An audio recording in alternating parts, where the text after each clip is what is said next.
talking Illinois high school football. If your goals are as high as you talk about, tonight's the night you go out and just take one more step. It's a view from the West. And it starts right now! Welcome into View from the West podcast, the podcast covering Illinois high school football on the western side of the state. I'm your host, Greg Armstrong, joined once again, as always, by Mitch Stormer for a very special episode. Mitch, it's the grandest stage of them all, the fanciest episode we have. Roll out the proverbial red carpet. It's awards season, Mitch. Here we are, the Best in the West awards for 2025.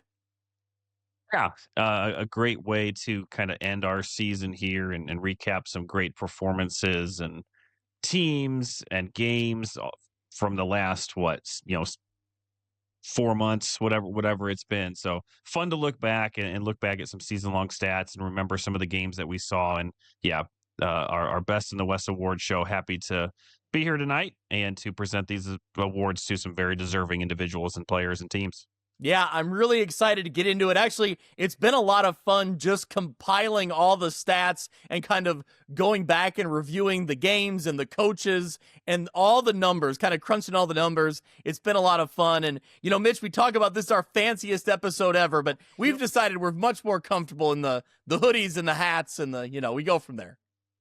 Yeah, we're the show for the common man, so we don't need to be we don't need to be dressed up. No. We're for the people here. So That's right. Exactly. Well, speaking of for the people, Mitch, tell the people who they need to know about. We always want to thank Breedloves, but today, this episode, a very special thank you to Breedloves because they do a lot for us for this one. Yeah, absolutely. I'll let you get into that. But tonight's episode is brought to you, as every episode is all season, by our friends at Breedlove Sporting Goods, Western Illinois' premier sporting goods store for uniforms, apparel, equipment, awards, and online team stores. They provide all the same sporting goods services as the big nationwide companies, but with a faster turnaround, and their uniform pricing is a fraction of the cost you're probably used to. They offer name brands such as Adidas, Under Armour, and Nike, and are extremely responsive with any inquiries. With a primary focus on the western side of the state of Illinois, Breedlove Sporting Goods is the fastest way to outfit your team. Check them out on Facebook or at breedlovesports.com. So I've already been in connection with Abby from Breedloves. We've already confirmed for our players of the year, so one from each conference, and our 8-man player of the year, we will be providing them with custom trophies courtesy of Breedloves. I've already been in touch with Abby about making that happen, same as last year. So Mitch, we used to say proverbial hardware. Now it's actual hardware that we're sending out thanks to Breedloves. I absolutely love it. It's really exciting. For our teams of the year, we'll have an 8-man team of the year and an 11-man team of the year. They get custom t-shirts, which will say, team of the year with their logo on it. And we did it last year for Lena Winslow and for Amboy. So we'll do it again this year for 8-man and for 11-man. Actually, it was really cool. During the season, I saw Alex Schlichting from Lena Winslow on a college visit wearing his Team of the Year t-shirt. So really cool stuff. We love it. We thank Breedloves for making these awards actually, mean a little bit more than just us talking about it. But we're sending out the hardware, sending out the t-shirts. It's going to be great. Yeah, certainly, we enjoyed that partnership. We've enjoyed it for years, obviously, but every week with the Player of the Week packages that go out. So, yeah, what a fun way to, again, end the year with a couple more packages, I should say, for some well-deserved individuals. So looking forward to having those sent out. And like you said, seeing them on social media. We love to see it. I do got to give a quick shout out to Netzy. He's a sales rep for Breedloves, and Abby sends me texts throughout the season, which Netzy's a big high school football guy. Sells uniforms, sells merch for Breedloves. Very in tune with high school football. He's got his opinions every week about who our player of the week should be. Some weeks I agree. Other weeks we've kind of gone a different path. He's already laid out who he thinks our player of the year should be from a couple conferences. So I hope we make Netzy proud. He's got his opinions, so I'll leave it at that. We won't want to spoil anything just yet, but to Netsy, shout out to you. Appreciate you listening and appreciate you selling that fine looking merch and those great uniforms to our, our schools locally. So absolutely. All right. So Mitch, here's how it goes. We got awards to hand out across the board here, from players to teams to coaches, everything. So we're going to award a game of the year. We have candidates from across the board, across conferences, big schools, small schools. Our game of the year will hand out one for everybody we cover. We have a coach of the year. We have some nominees. We'll break those down. It's going to be one coach from across our listening coverage area. Give out one coach of the year. We have a defense of the year. So same thing. From across the teams we cover, we'll pick out one defense. We got a list of nominees we'll go through here in a minute. We have our teams of the year. So like I just referenced, the 8-man team of the year and the 11-man team of the year getting those t-shirts sent to everybody on their roster and to their coaches. We'll award those. Then we get into the fun stuff. What I think is the really fun stuff, Mitch. We have a player of the year from each conference or each division within the conference. And then those make up the nominees for the View from the West player of the year. So that is our Heisman Trophy. That's our biggest award every year is, what player rises above the rest. They're the best in their conference, but they're the best in our coverage area overall. Mitch, are you excited to get into it? I can't wait. Let's get into it. Let's start with where should we start? Game of the year? Well, before we get into, we'll start with game of the year. Okay. I do want to give a little history lesson here because I looked it up earlier today. So Please. A little history lesson to the people listening, to the fans of the show. Do you want to go back and revisit our players of the year from every year? Oh yeah, sure. All right, so here we go. So Mitch, we started in the infamous spring 21 football season. Kind of crazy to think that that's where it all started, in that weird spring 6-game season. I really want to try and guess, but I know I'll get them wrong. Oh, I was going to ask you if you had a thought on where it all started. Does he play for North Central? No, that's coming up. That's coming in. You're getting there. You're on track. Okay. See, we're already off to an awful start. So I can get the previous 2 years because that was easy. But after that, you'll have to jog my memory on these. So in the spring of 21, you'll remember that United Township burst on the scene. Yep. They ended up going 5-1 in that 6-game season, and a big part of that was Kane Smith, a running back for the Panthers. He led them. I mean, he was just a bruising running back, but man, when he found some space, he could outrun some people too. I don't have the exact numbers, but I believe it was 1,400 yards in 6 games and just really made an impact. I mean, anytime they needed a play to be made, he was making that play. I remember that. I think it was the last game they played that season. They were on the road at Sterling, and he made some plays in that game that were just amazing. Just a great leader for that team and a great, putting up the stats for a United Township team that, was in a spring weird COVID season, but man, they were looking for any kind of spark at that point, and it really kind of got them going in the right direction. So that was Kane Smith, United Township running back in the spring of 21. So Mitch, who was our winner in the fall of 21? Mari Roby from Lena Winslow. He had actually gotten hurt in the game against Princeton. Lena Winslow played a non-conference game against Princeton in that spring season, and he had like one or two really great looking plays, and then he got hurt. I think both of us were watching that live stream that night it happened, and it was like, oh man, he went down, couldn't barely get off the field under his own power, and it was like, we hoped for, that it wasn't as bad as it looked. It ended up being pretty significant injury, held him out for the rest of that season. Early part of that fall season, he wasn't really 100%, and you could tell Lena Winslow was being very cautious with him. But Mitch, if you'll remember the highlights, you can go out and find them on our YouTube channel right now. When Mari Roby burst on the scene in the playoffs, it was electric. I know, and I remember the state championship game against, was that Carrollton? Yep.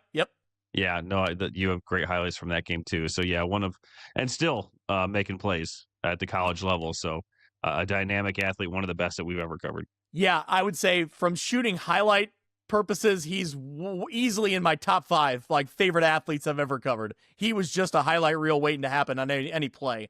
That was a ton of fun. So that was fall of 21. Fall of 22, Mitch, we had co-champions. We could not pick between these two athletes. And do you remember? Can you give me the schools? They were both in the Three Rivers Athletic Conference. They're both in the track Mississippi. One is now playing for the University of Iowa. One is now playing for the University of Illinois. Oh, you know it. Tegan Davis and Yep. Oh shoot, from Hall. Mac Bracetich. Mac Bracetich. There you go. I mean, their numbers, I should look back and find them. Their numbers were so close throughout that season. Both of them playing at the quarterback position. Mac Bracetich was really like a wildcat type quarterback. He wasn't going to throw a whole lot, but man, he was nearly impossible to stop when he was running the ball out of that shotgun. And Tegan Davis on the other side, we saw him kind of come up, through sophomore, junior, and then his senior season really burst on the scene. A ton of fun to follow, his career and what he did there at Princeton. And then Mitch, 23 and 24, a repeat champion. I think you know the name here. Yeah, that would have been Braden Little from Quincy. Correct. So we've only had one two-time champion. We'll have a new champion this year, obviously, because Braden Little now slinging the ball all around at Quincy University. So there we go. There's a little history lesson for everybody listening. Yeah. This will now be our 6th View from the West, Best in the West Player of the Year, but plenty of awards to get to before we jump in there. So here we go. Are we ready, Mitch? We start with Game of the Year? Yeah, let's do it. All right. Give us the first game, Mitch, and then we'll maybe alternate every other one. We'll describe a game. Sure. Okay. Yeah. In no particular order, we've got 5 games here as finalists that we went back through and thought that these really stood out. So I'll start in the playoffs here. One of the most anticipated first round matchups this year happened in 2A. That would have been from Farmington of the LLC Large and EPC of the NUIC. We talked to the Coach Vallis before this game, and he knew that this was a really, really tough draw for Farmington, and the game lived up to it. EPC had taken a second half lead. I think that was a fumble recovery, returned for a touchdown. But the Farmers came back. They hit a 33-yard field goal from Johnny Gibbs with about 7 minutes to go. They went up 10-8. And then with 16 seconds left, Noah Passmore blocks a potential game-winning field goal to secure that win. And that sent the Farmers to the second round of the 2A playoffs earlier this year. I was walking the sidelines of that game. You can see those highlights out on our YouTube channel right now. There's a great plug, Mitch, for the YouTube channel, which now has over 900 subscribers. Well into the 900s at this point. Yeah, and we started at what, like 300 or something this year, something like that. I don't know if it was quite that far down, but it was. Yeah, it wasn't. I thought it was, because when you put the goal at 750, I thought it was out of reach. But either way, doesn't matter. Yeah, 912 as of the recording. So no, we appreciate everyone who has. We've certainly gained a lot. We'll just say that we've gained probably 400 at least this year. So no, good plug for the YouTube. Please continue to subscribe to that. There you go. Ye of little faith, Mitch. I had total faith in our confidence in our fans and our loyal fan base. Right? Yeah. Okay. Maybe I was when you put it like that. Yeah. No, maybe I was being cautiously optimistic we could get there. So I admit it was a goal. It was a goal that was a long shot. We got there. So yeah, exactly. So anyway, it was a great game. Great atmosphere there in Farmington, like you mentioned. Speaking of great atmospheres of amazing playoff games, we got to go to Rochelle at Geneseo in the second round. What a game. What a finish in this one. Rochelle had the lead. Geneseo scores. They go for 2 instead of trying to kick and tie the game. They don't get it. They're down by 1. They have to execute the perfect onside kick. They nail it. They then go on to set up the game-winning field goal to avenge a regular season loss. The highlights courtesy of Dan Pearson. If you go back and watch our Instant Reacts show from that night, the second round of the playoffs, it was great. I mean, just DP, of course, all over it, and it was just an electric night there in Geneseo. Kind of felt like Geneseo was back in that, in that moment or in that game. Just an unbelievable comeback there, and kind of one of those, as you were following it, you were like, okay, they got that. Okay, well, now they got that.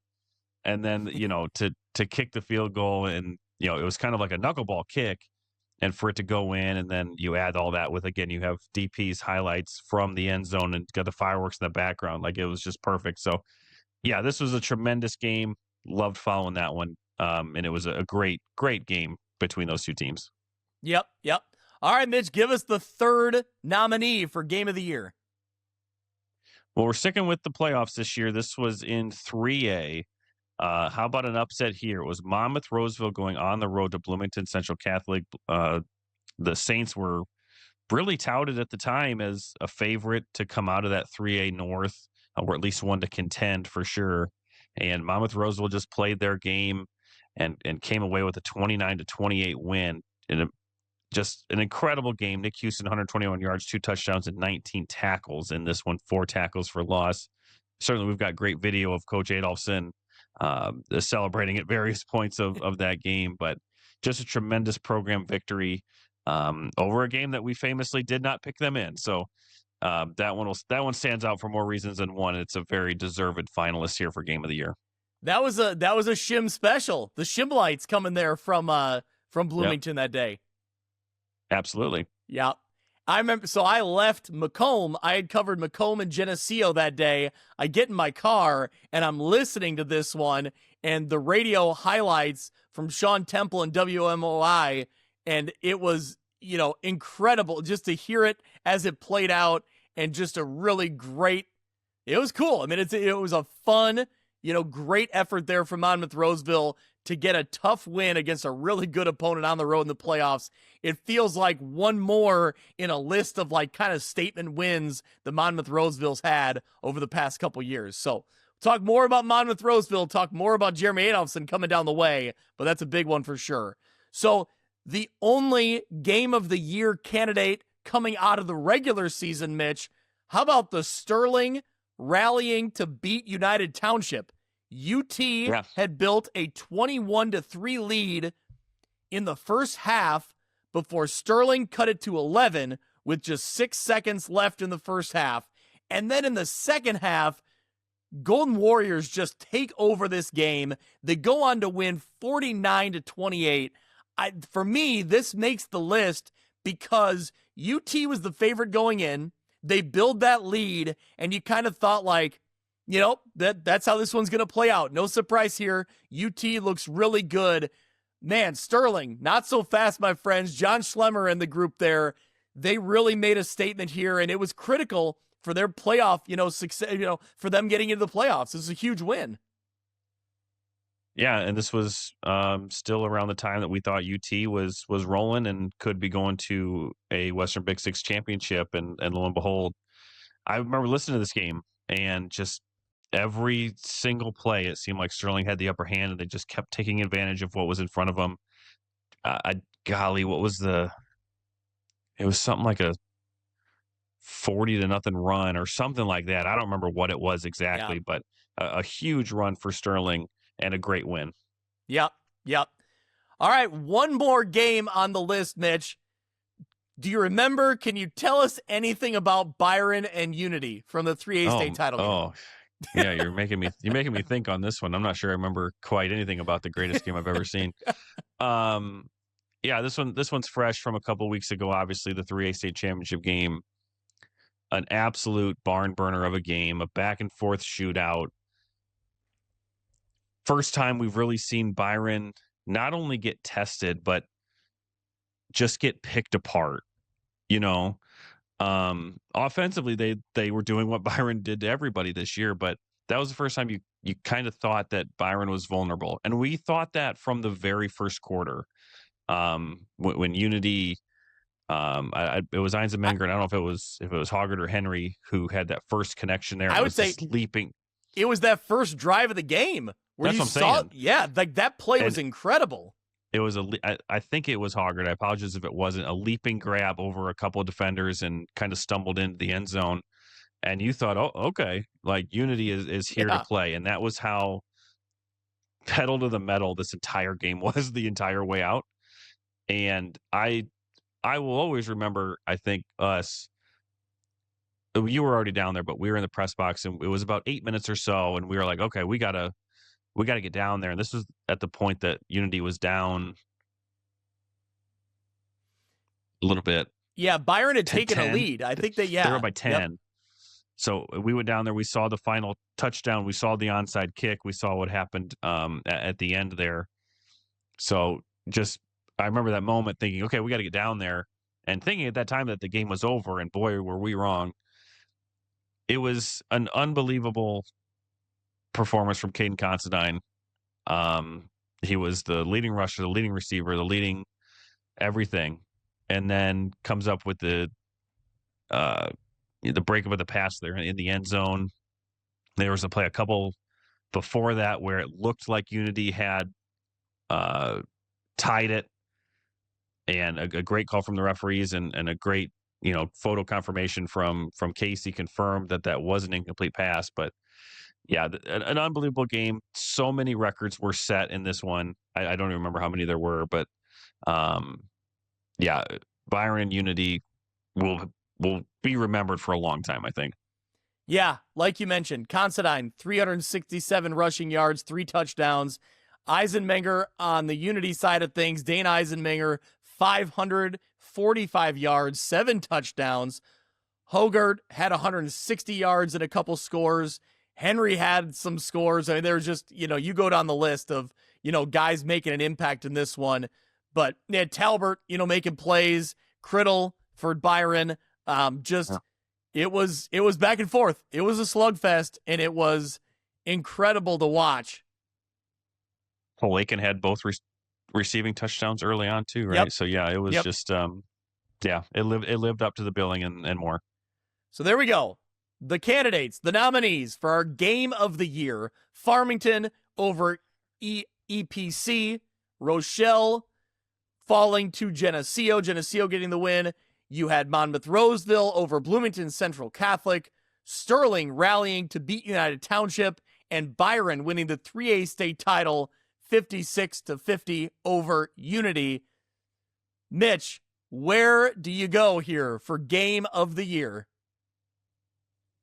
Yeah, if I didn't kind of tease it enough, I don't know how you go against the Byron and Unity state championship, because that game just being there, and I hope everyone listening to this who wasn't there was watching this or has watched it or plugged the YouTube channel again, watched 30 minutes of highlights from this game, and there's probably 30 more minutes from it somewhere that you have, because it really was the best game that I think I have been to in person.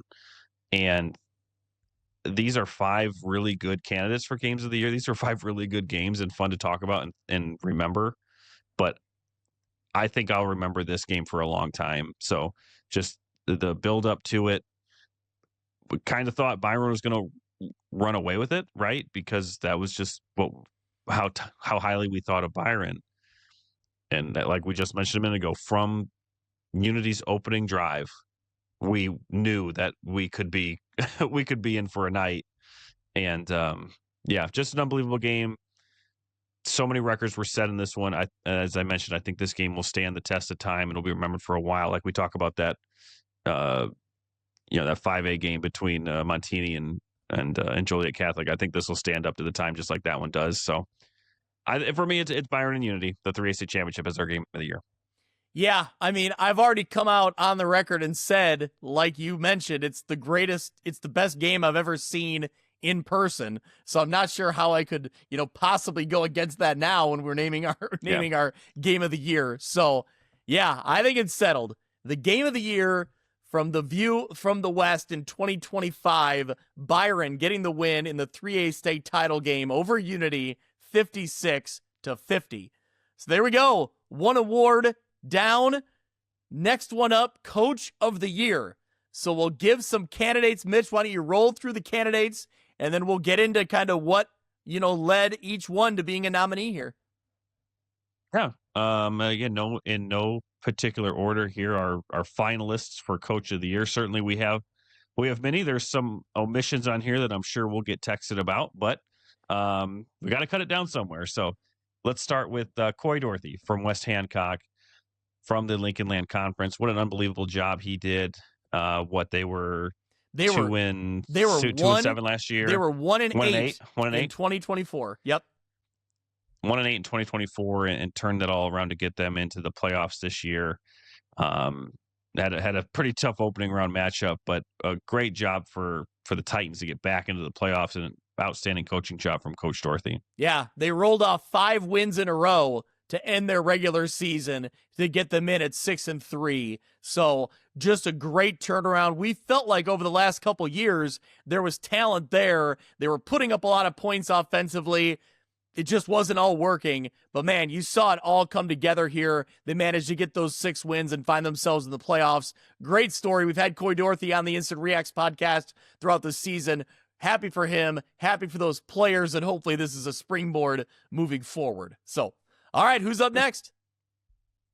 Well, I think we go to the Track Mississippi, and you go to the now 2-time defending conference champion there in Monmouth Roseville and Coach Jeremy Adolphson. What another great season for Monmouth Roseville. We just talked about how they got past Bloomington Central Catholic in the second round of the 3A playoffs before getting to the quarterfinals this year, before ultimately falling to a really good Richmond Burton team. But back-to-back Track Mississippi championships. They had that one loss in the regular season to Rock Ridge, the champions on the Rock side. But impressive wins all year, certainly against Princeton, certainly against Newman, Sterling Newman in week 9, and then their playoff wins against Mantino and BCC. So a great job, a great roster, and a great coaching job from Jeremy Adolphson once again there in Monmouth Roseville. Yeah, I think when you look at, Monmouth Roseville and what they did this year, and you talk to Coach Adolphson, he always referenced that, there were very few times, almost never, where this team wasn't, didn't show up and play, fully 100%. Never games where they were, where they were missing out on it. And I think that's a credit to the coaching staff, right? They were ready to play in any game against any opponent. So I think that's where Adolphson gets the nudge here to be put on this list, because his team week in and week out was showing up and they were ready to execute, ready to perform. And more often than not, they were doing that. Absolutely. So staying in the Three Rivers Athletic Conference, when we're talking Coach of the Year, I think we got to talk about Riverdale's Guy Derricks and what he's done to revive that program. It's very well documented kind of where they've come from, but the big hurdle was to get into the playoffs, right? To take this talent that Riverdale's collected over the last couple years and finally get into the postseason. They did it this year. I think that easily puts Guy Derricks on the list. Yeah, absolutely. And, to stay with a program that's gone through everything that Riverdale has gone through, to take a season off, to trying to get back into the fold. And we saw some highlights of that going 4-5 last year. We thought that, okay, they were a game away and they could have gotten in last year. And nonetheless, we thought, okay, this Riverdale team might be able to do it. They start off 2-0. They look really good doing it. They lose to Rock Ridge. And they bounce back. They get to a 4-1 mark. Couple of tough losses there with EP and Sterling, but they close out strong with wins over Hall and Sherrard to get back into the 2A playoffs. And they played really good against Seneca there in that opening game. Didn't come away with the win, but like you said, just what a job to really come from nothing, right? They came from no season, not being able to field an 11-man team, and just a couple of years later, they're back in the playoffs. So, yeah, that program is headed in the right direction with Coach Derricks at the helm. Yeah. Well, let's segue similar to the Guy Derricks story. United Township getting back in the playoffs for the first time in a long time, first time in Nick Welch's, head coaching tenure. I think that puts Nick Welch on the list as well. It was a hurdle to overcome, and it's very similar to Riverdale, right? Like, there was stumbling blocks along the last few seasons where they weren't quite able to get there to those 5 wins. They get there this year. They get the critical wins when they need them. Credit to Nick Welch. I think that puts him on the list here to get Riverdale, or to get United Township to the postseason. Yeah, another team that was 4-5 last year, and you saw signs of it. And certainly, again, we had high expectations for United Township this year, and things just didn't go their way. But they still fought into the playoffs and had that tough draw against St. Charles North. Certainly in the 7A, you're gonna find that a lot. But yeah, a great job from Coach Wells, and congratulations to that entire program on getting back to the playoffs. Yep. One more nominee here for Coach of the Year from View from the West coverage area. Sean Downey, the head coach of the Stockton Blackhawks. Mitch, this was a team that, we were high on coming into the year, but you got to execute, right? You got to get the guys in the right places. They end up as the Northwest Upstate Illini regular season conference champions. That title doesn't come lightly. That's a hard conference to win. Sean Downey and the Blackhawks were able to get that done and make a run to the state semifinals. Yeah, just an unbelievable year that started off 12-0 and getting into the 1A semifinals. And yeah, you said at the beginning of the year, we thought this was a team that could knock off Lena Winslow. And we knew at that time that we would find out really early because they met up in week 2. And Stockton just took it to Lena Winslow in that game. And from that point on, we thought, okay, this is the best team in 1A. They're most likely going to win out. And then once the playoff brackets, got released, we thought maybe we would get a Lena Winslow rematch, and we certainly did. But what a season for Stockton. Like you said, winning the NUIC is no small feat. You got to get out there and you got to perform week in and week out because you're going to play really tough teams no matter what their record is. It doesn't really matter. And Stockton did that every single week. So I think Coach Downey is a tremendous finalist here in this category because it was an unbelievable season for Stockton. Yeah. Mitch, when you look across the board, I think when we're looking at Coach of the Year, I think a lot of times, and in this case, we kind of spelled it out here, it's not always going to go to the team that wins the most games or the team that finishes on top at the end of the year. I think there's a lot more nuance and detail that goes into what leads to that great coaching. So I think that, these candidates are really worthy of it because they had special seasons for a variety of different reasons, right? They were changing narratives. Or for Jeremy Adolphson in that group, it was winning their conference 2 years in a row. And then I felt like getting that statement win over Bloomington Central Catholic in the playoffs, that puts them on this list. Obviously, Guy Derricks and Nick Welch, we've talked about kind of changing that narrative there for those programs getting over that playoff hump. For me, Mitch, when I look at Coach of the Year, I look at Sean Downey. I mean, we're going to talk more about like their defensive output in a second here, but I think the weapons they had on offense, the way they executed so efficiently throughout the regular season and into the postseason, their defense never really had any letdowns. I'm going with Sean Downey as Coach of the Year. I'm right there with you. You've seen the progression from this Stockton team since he took over. He's in his 3rd season now. They went 4-5 in his first year in 2023. Saw some glimpses last year at 7-4 and getting into the playoffs. And then again, to have those expectations and then to live up to them and perform the way that Stockton did, it's a tremendous job by Coach Downey and his staff and his players. So yeah, I absolutely agree with you that Sean Downey is our Coach of the Year. Yeah. And for anyone listening who's screaming at their device right now, yes, we love head coach Rick Aaron. What Rick Aaron has done at Lena Winslow is incredible. He's been our Coach of the Year before. Mitch, more than likely, he will be our Coach of the Year again sometime down the way. But I think for this season, it really felt like, yes, Stockton fell short in the semifinals, but I think overall, I think the excitement and the momentum that was hyped up for Stockton, they fell one game short of where they maybe ultimately wanted to go, but it was a really great season, and they were well coached and they executed throughout. Yeah, no doubt. Like I said, there are plenty of coaches on this list that could be on here. We try to narrow it down as best we can, and yeah, we we don't look at these as who made it the furthest or who had the most wins. It's taking a look at it from a higher view and seeing where the program has gone or seeing what the program did this year. And so, yeah, we're always going to leave out some names, and that could get us some comments. But again, I don't think we don't have a good winner here with Sean Downey, and I think a lot of people would agree with that. Yep. Well, don't worry, Lena Winslow fans. Don't worry, Byron fans. We got plenty to talk about with your programs coming up, I would say, Mitch. So, yeah.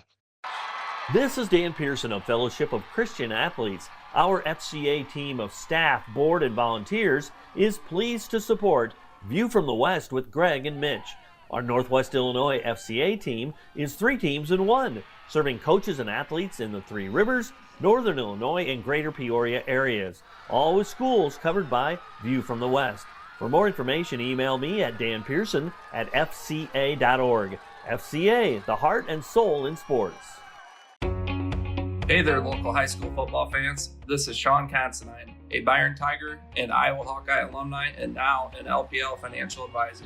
I'm passionate about high school football because it's the purest form of the game where communities come together. You can find me in my Byron office until I run off to football practice. I'm happy to talk about football or the markets. I'll leave that up to you. I want to wish everyone across Illinois a safe, successful, and memorable high school football season. Securities and advisory services offered through LPL Financial, a registered investment advisor, member FINRA SIPC. Hey, this is Brett Bielma, the head coach of the Fighting Illini from Prophetstown, Illinois. You're listening to the View from the West podcast. all right, let's get into our defense of the year. So we got some nominees here, Mitch. Let's roll through the nominees, and then we'll talk a little bit about kind of what puts them on our list. We're going across the board here, so everybody we cover, give us the nominees and kind of what puts them here. All right, let's start in the Western Big Six. We're talking the Moline Maroons, the Western Big Six champions. Just a tremendous group here all across the board. But what really stuck out week after week was just how good this defense was and how hard it was for teams to really move the ball against them. Greg, after the third week, they went on a stretch of 1, 2, 3, 4, 5, 6, 7 games, including 4 shutouts where they allowed 7 points or less. So they went on an unbelievable stretch of the season, stretch of the year to close out their season after week 3, including in that opening round game against Tinley Park Andrew, a 24-0 shutout. So anytime you can have a shutoff playoff win, that's really, really impressive. And they played really good against a very, very talented Glenbard North team in that second round too. But all year, this Moline defense, you knew that they would be in position to win games with that defensive unit. Now, certainly they didn't need much because their offense was really good too. But defensively, Coach Morrissey and his staff really had those defenders playing well all year. Well, and it feels like that's kind of a calling card of a Coach Morrissey team, right? We talk about their defense, the Moline defense, a lot year over year. And this year was no exception to that. Some of the names, that we were calling out throughout the season, Hassan Ndai had 70 and a half tackles, 4 fumble recoveries. He hit Mitch 3 defensive touchdowns and 3.5 sacks. This kid was all over the place. Yeah, that'll get it done. No kidding. Keaton Shalder also had 4 interceptions to lead the way there. So overall, just impressive numbers from their team. A couple individuals there that stand out for us. But Moline from the Western Big Six, certainly worthy of being on this list. Who else we got, Mitch? Well, let's move to the Lincoln Land Conference, the large side, and talk about those Farmington Farmers again. You knew that their offense was going to put them in position to win, but you got to play on both sides of the ball, and their defense really came to play this year. I'm showing that they had 6 games allowing 8 points or less. A lot of games 3 games, I should say, in that 12, 14, 16 range. Just a tremendous unit led by Jack Gronwald. Once again, a fabulous player. A lot of names across that defense. We talked about Noah Passmore a lot. He had that blocked field goal against EPC. I believe he had the kind of the game clinching sack against Aurora Christian in that second round playoff game as well. So always a good unit here. They defend the farm very well, and they did once again this year. Yeah, like you mentioned, Gronwald, 111 tackles this season. Garrett Perkins had 90 tackles. Thomas Seaborn, also 88 tackles. So those are some of the names leading the way there for the Farmers. Defending the farm, no doubt about it. Worthy of being on our list here of nominees. All right, let's keep going through the list. Who else we got? We'll stay in the Lincoln Land Conference, and we'll go on the small side to Anawan Weathersfield. Tremendous group here. They only allowed more than 3 scores in 2 games, and it was their final 2 games of the year. So 14 or less points in their first 9 games. Great group. We've seen this from Anawan Weathersfield in kind of the history of this show, but I think this could be one of their better defenses that we've ever talked about. I mean, shutouts against Havana, games where they only allowed a touchdown or less to Stark County. They did that twice. So really, really good group. You saw that defense in the opening round get exposed a little bit to Deer Creek Mackinac, but then they tightened up, and that was a play on words right there. I didn't even mean to do that. I meant to say tightened, and I said tighten. Whatever they did, it led for a really great comeback there in that Deer Creek Mackinac game, and then they played well against Lena Winslow. It's hard to judge a defense off of that performance, but all year, if you look back, Coach Grip and this Titan group was tremendous on the defensive side of the ball. Yeah, according to my research, which is 100% never wrong. Right. If I looked correctly, they held 6 teams to single digits this season. Wyatt to Splinter, 149 tackles, 3 sacks. Nick Thurston, also great defensively, 87 tackles. But how about this? 11 tackles for loss. This guy's getting into the backfield, getting things done. Yeah, absolutely. So there you go. Anawan Weathersfield, certainly worthy of being on this list. We got a couple teams here from the Big Northern, Byron and Dixon, getting in as nominees. Very, very deserving. Mitch, tell us, start with Byron, then we'll get into Dixon. Yeah. Byron, another team that didn't allow many teams to score at all, or certainly score more than 2 touchdowns until that state championship game against Tolono. Let's see. 1, 2, 3, 4, 5, 6, 7, 8, 9 games this year. 9 of their 14, they held opponents to 9 points or less. So you weren't going to outscore them, and you most of the time weren't even going to score on them whatsoever. Great group, anchored kind of by a lot of the guys that we've already talked about, Constein and Talbert. A great group. They were challenged a little early in that Dupec game, and then you saw the second half they shut them out, and they did that a lot throughout the season. So this Byron group, very, very good, and it's fitting that they had to come up with a defensive play to win that state championship. For all the offense that they had to come up big one last time on defense in the final game of the year. Yeah, I mean, obviously, they gave up a lot of points in that state championship game, but I'm going to call it out. A lot of teams in our viewing area, our coverage area, right, are going to give up a lot of points to that Unity team. Most of them don't come away with a win. So, right. And they had to do it with, everything going against them, right? They had the touchdown, they had the onside kick, and then they got down to it was inside the 5, I think. Yep. Before they had a couple of false starts that backed them up a little bit, but yeah, this was a great group the entire season. Yep. All right. Well, speaking of great groups throughout the season in the Big Northern, Dixon's defense was unbelievable. Yeah. I'm guessing, again, going off the top of my head, they had the most shutouts this year. They had 6 shutouts on defense, including 4 in a row from weeks 3 through 7. Just a great group. Jared Shaner has now stepped down from the role there as the head coach with Dixon, but you saw week in and week out and it's certainly after that Byron game in week 2 that they lost 28-7, that's when things started to shine. They put up, as I said, 4 straight shutouts. And then they added on 2 more before the end of the year. So every week we seemed like, especially during that 4-week stretch, we're like, well, and it was funny when it was Winnebago that kind of broke that streak, because Winnebago just didn't have a great year.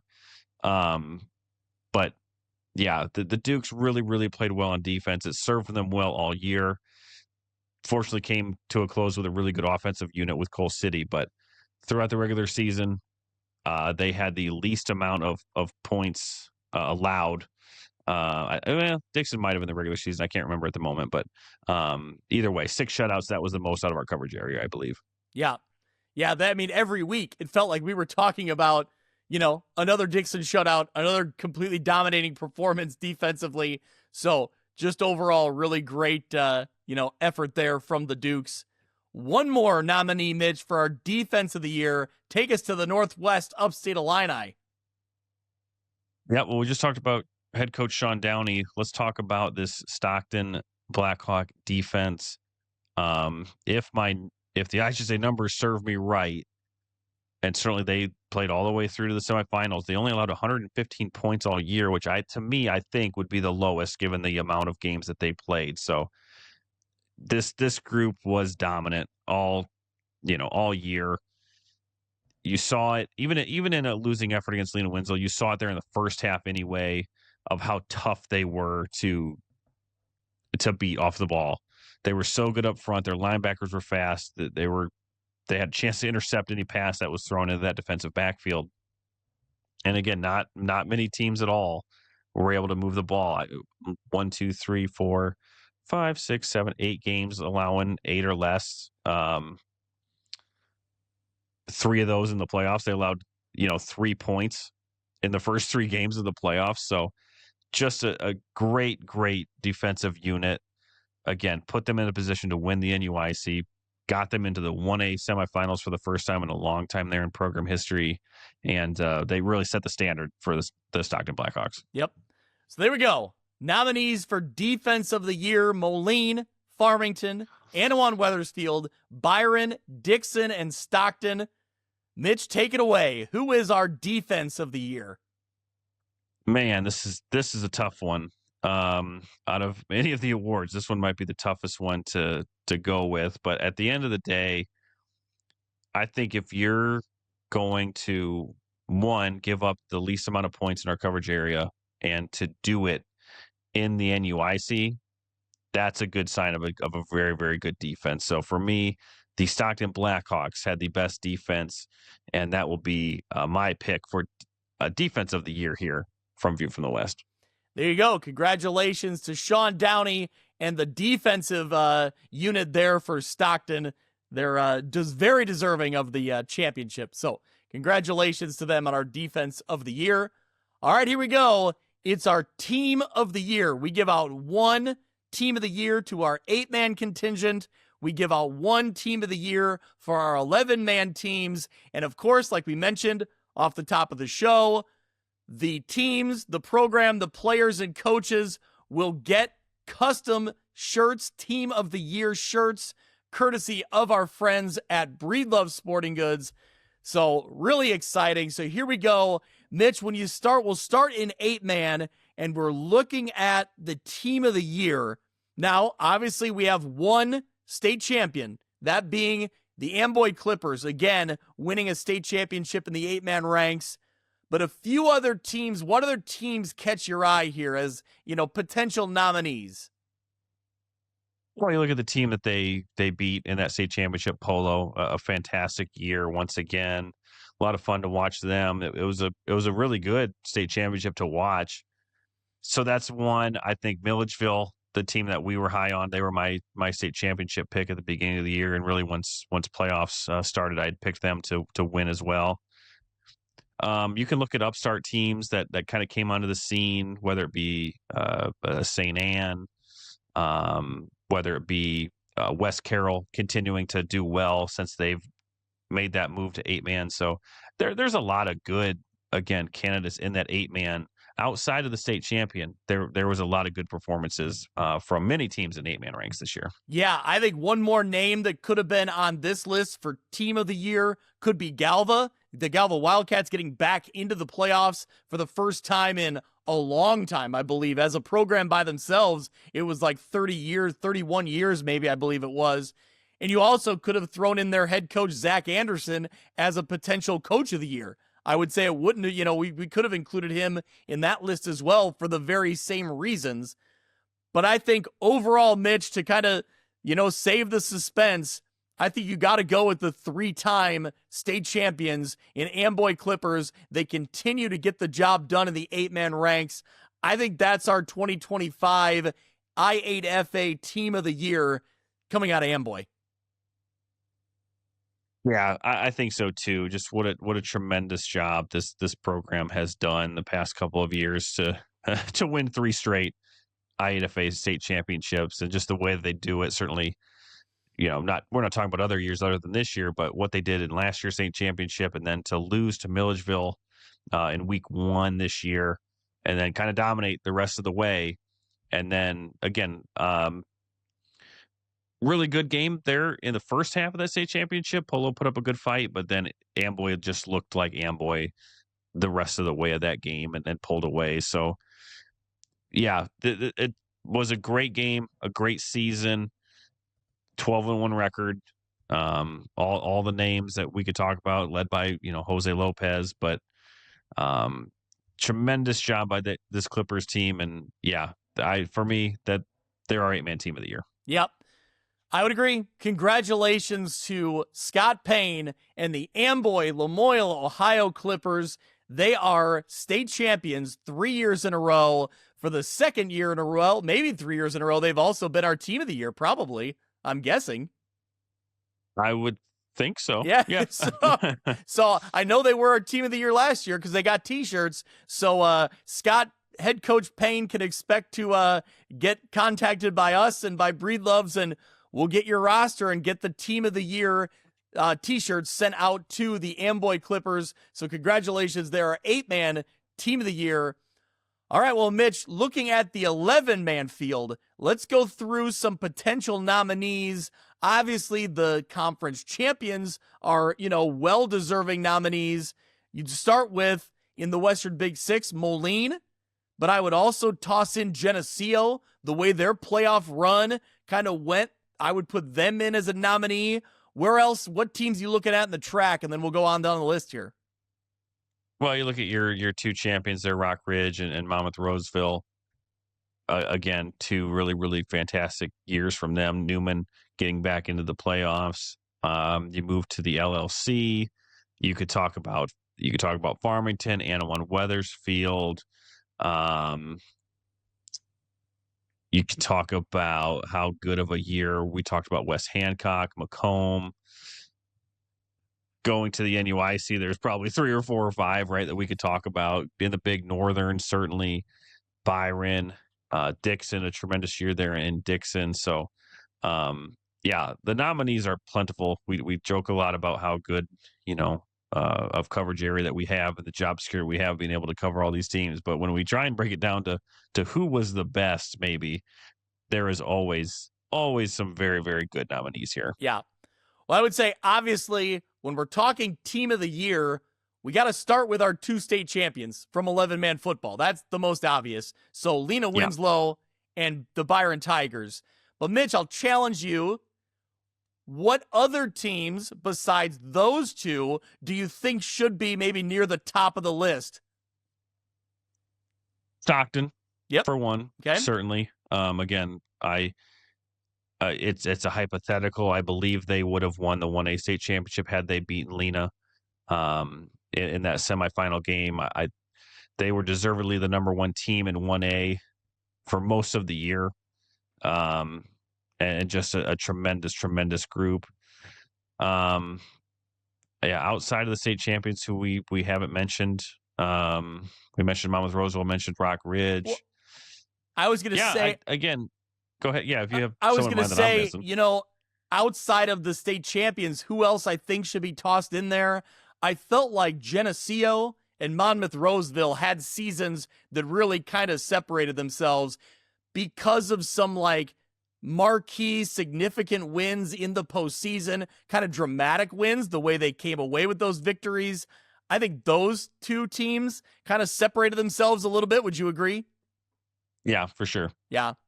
Also Farmington, for the same reason, they got the clutch win in the first round against Eastland Pearl City, and it felt like that was a group where we had a lot of questions, and, consistently throughout the season, they answered that call, and they made it, made another playoff run. So I think that's one where you look at, Coach Vallis and that Farmington group, but I think if we're being honest with each other, Mitch, it comes down to two teams. It's Lena Winslow and it's Byron, because they were our state champions. What are your thoughts here? What do you think when it comes to those two teams? They're very similar, right? They are going to run the ball and they are going to defend it just as well, right? A team like Lena Winslow, who we have talked about throughout the entirety of this podcast run, has always been a favorite or in the state championship every single year that we've done this, seems like, or maybe that's actually true. I guess it would be.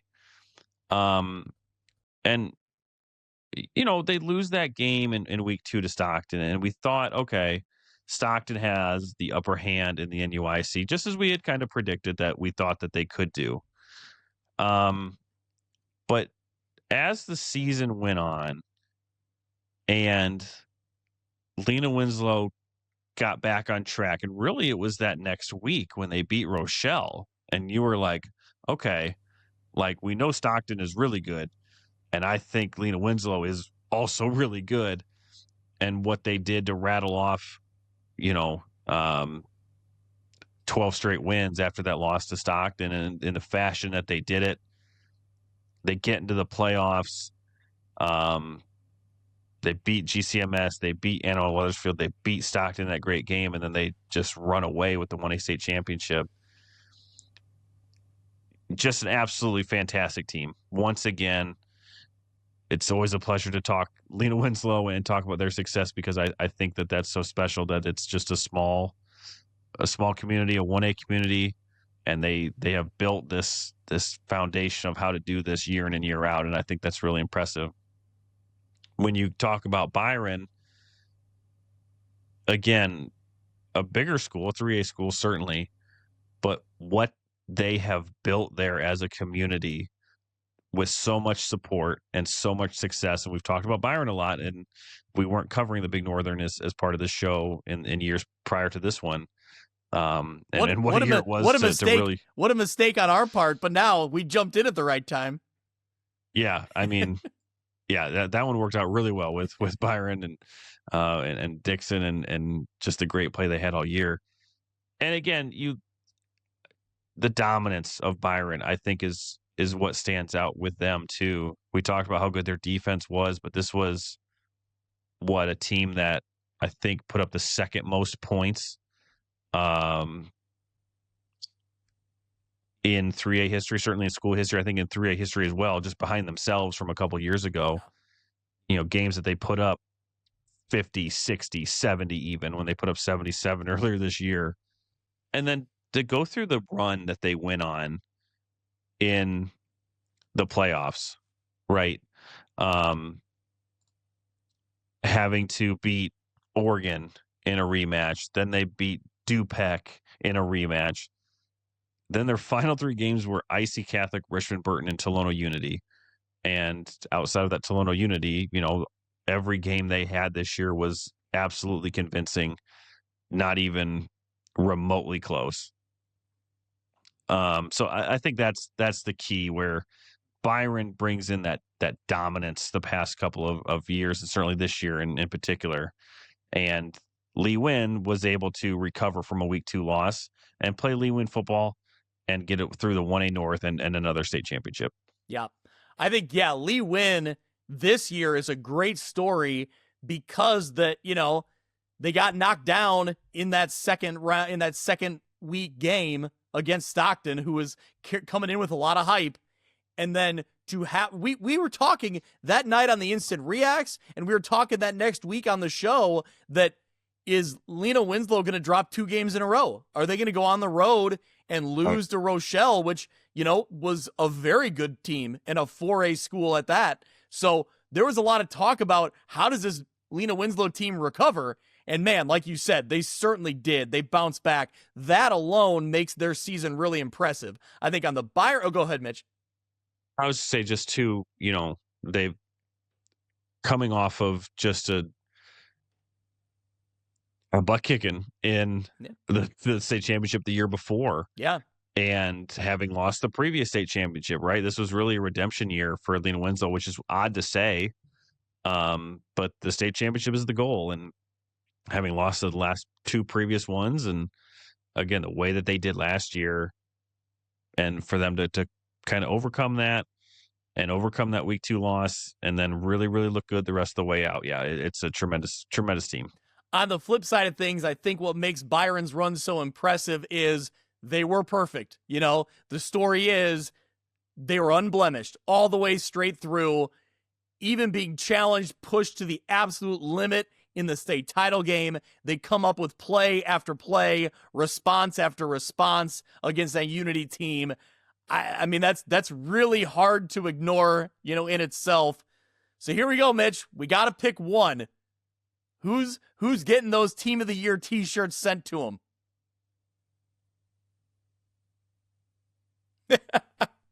It's a tough one, right? Because you're picking between 2 state champions, and it's one of those things where you can't go wrong, but you can't really go right either, I guess. But yeah, to me, okay, it's Byron for me, and just again, you look at what they did this year, like you mentioned, they went unblemished, and then you look at the way they did it, right? And I don't mean to be like taking away from Lena Winslow going 13-1 and getting a state championship. I don't mean it like that, but just again, so many points scored, 708 points scored on the year, and only allowing 151 in 14 games is just, it's insane. And that includes 50 in a state championship. Think of it that way. They went into the state championship having allowed 100 points all year. Wow. Yeah. So yeah, just they were so good on every phase of this game: offense, defense, special teams, whatever. We saw it in person a couple of times. We saw it in person on the grandest stage of them all in that state championship. And like you had mentioned, they just rose to the occasion. And even in that situation where their backs were against the wall for the first time all year, and really since they had lost to Montini in the playoffs last year, they were ready for that moment. And they came away with big plays, including the very last, well, not the very last play of the season, but their very last defensive play of the season. They came up clutch. So for me,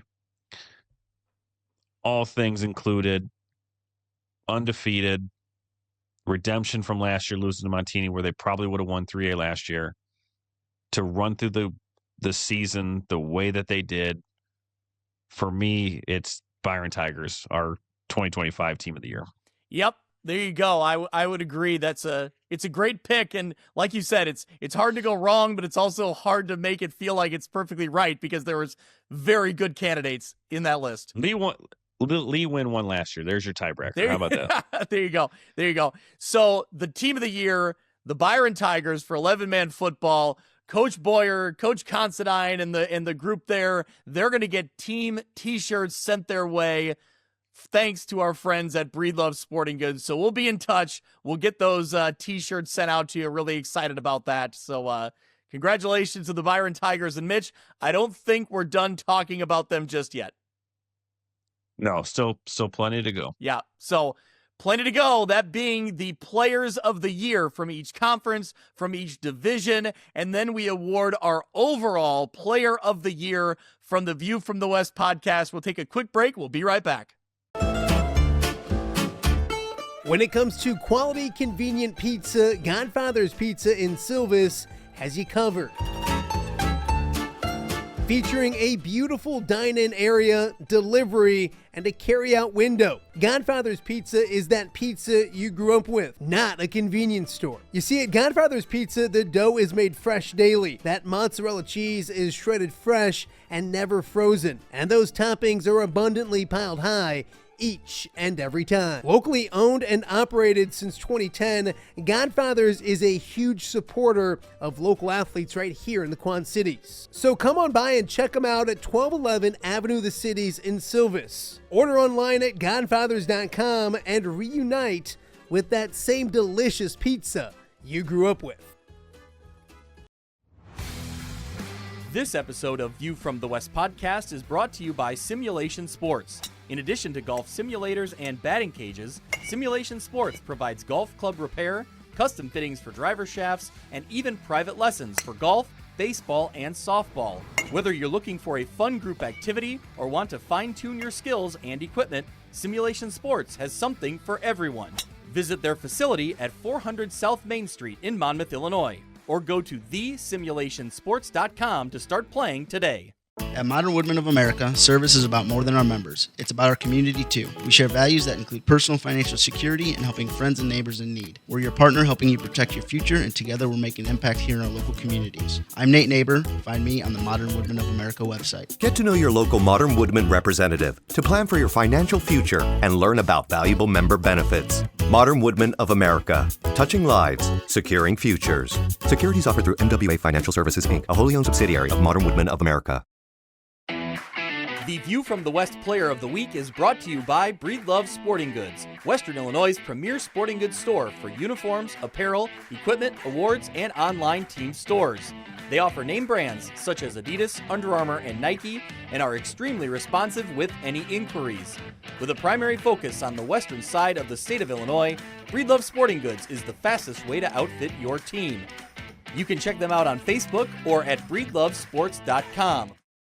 All right, so here we go. Just a few more awards to hand out, but maybe, Mitch, for me, this is the most fun, right? This is where we really get real and start talking about the names and the numbers and the stats and the stories and all the good stuff. Let's get into our Players of the Year from each conference, and then we award the big one, our View from the West Player of the Year for 2025.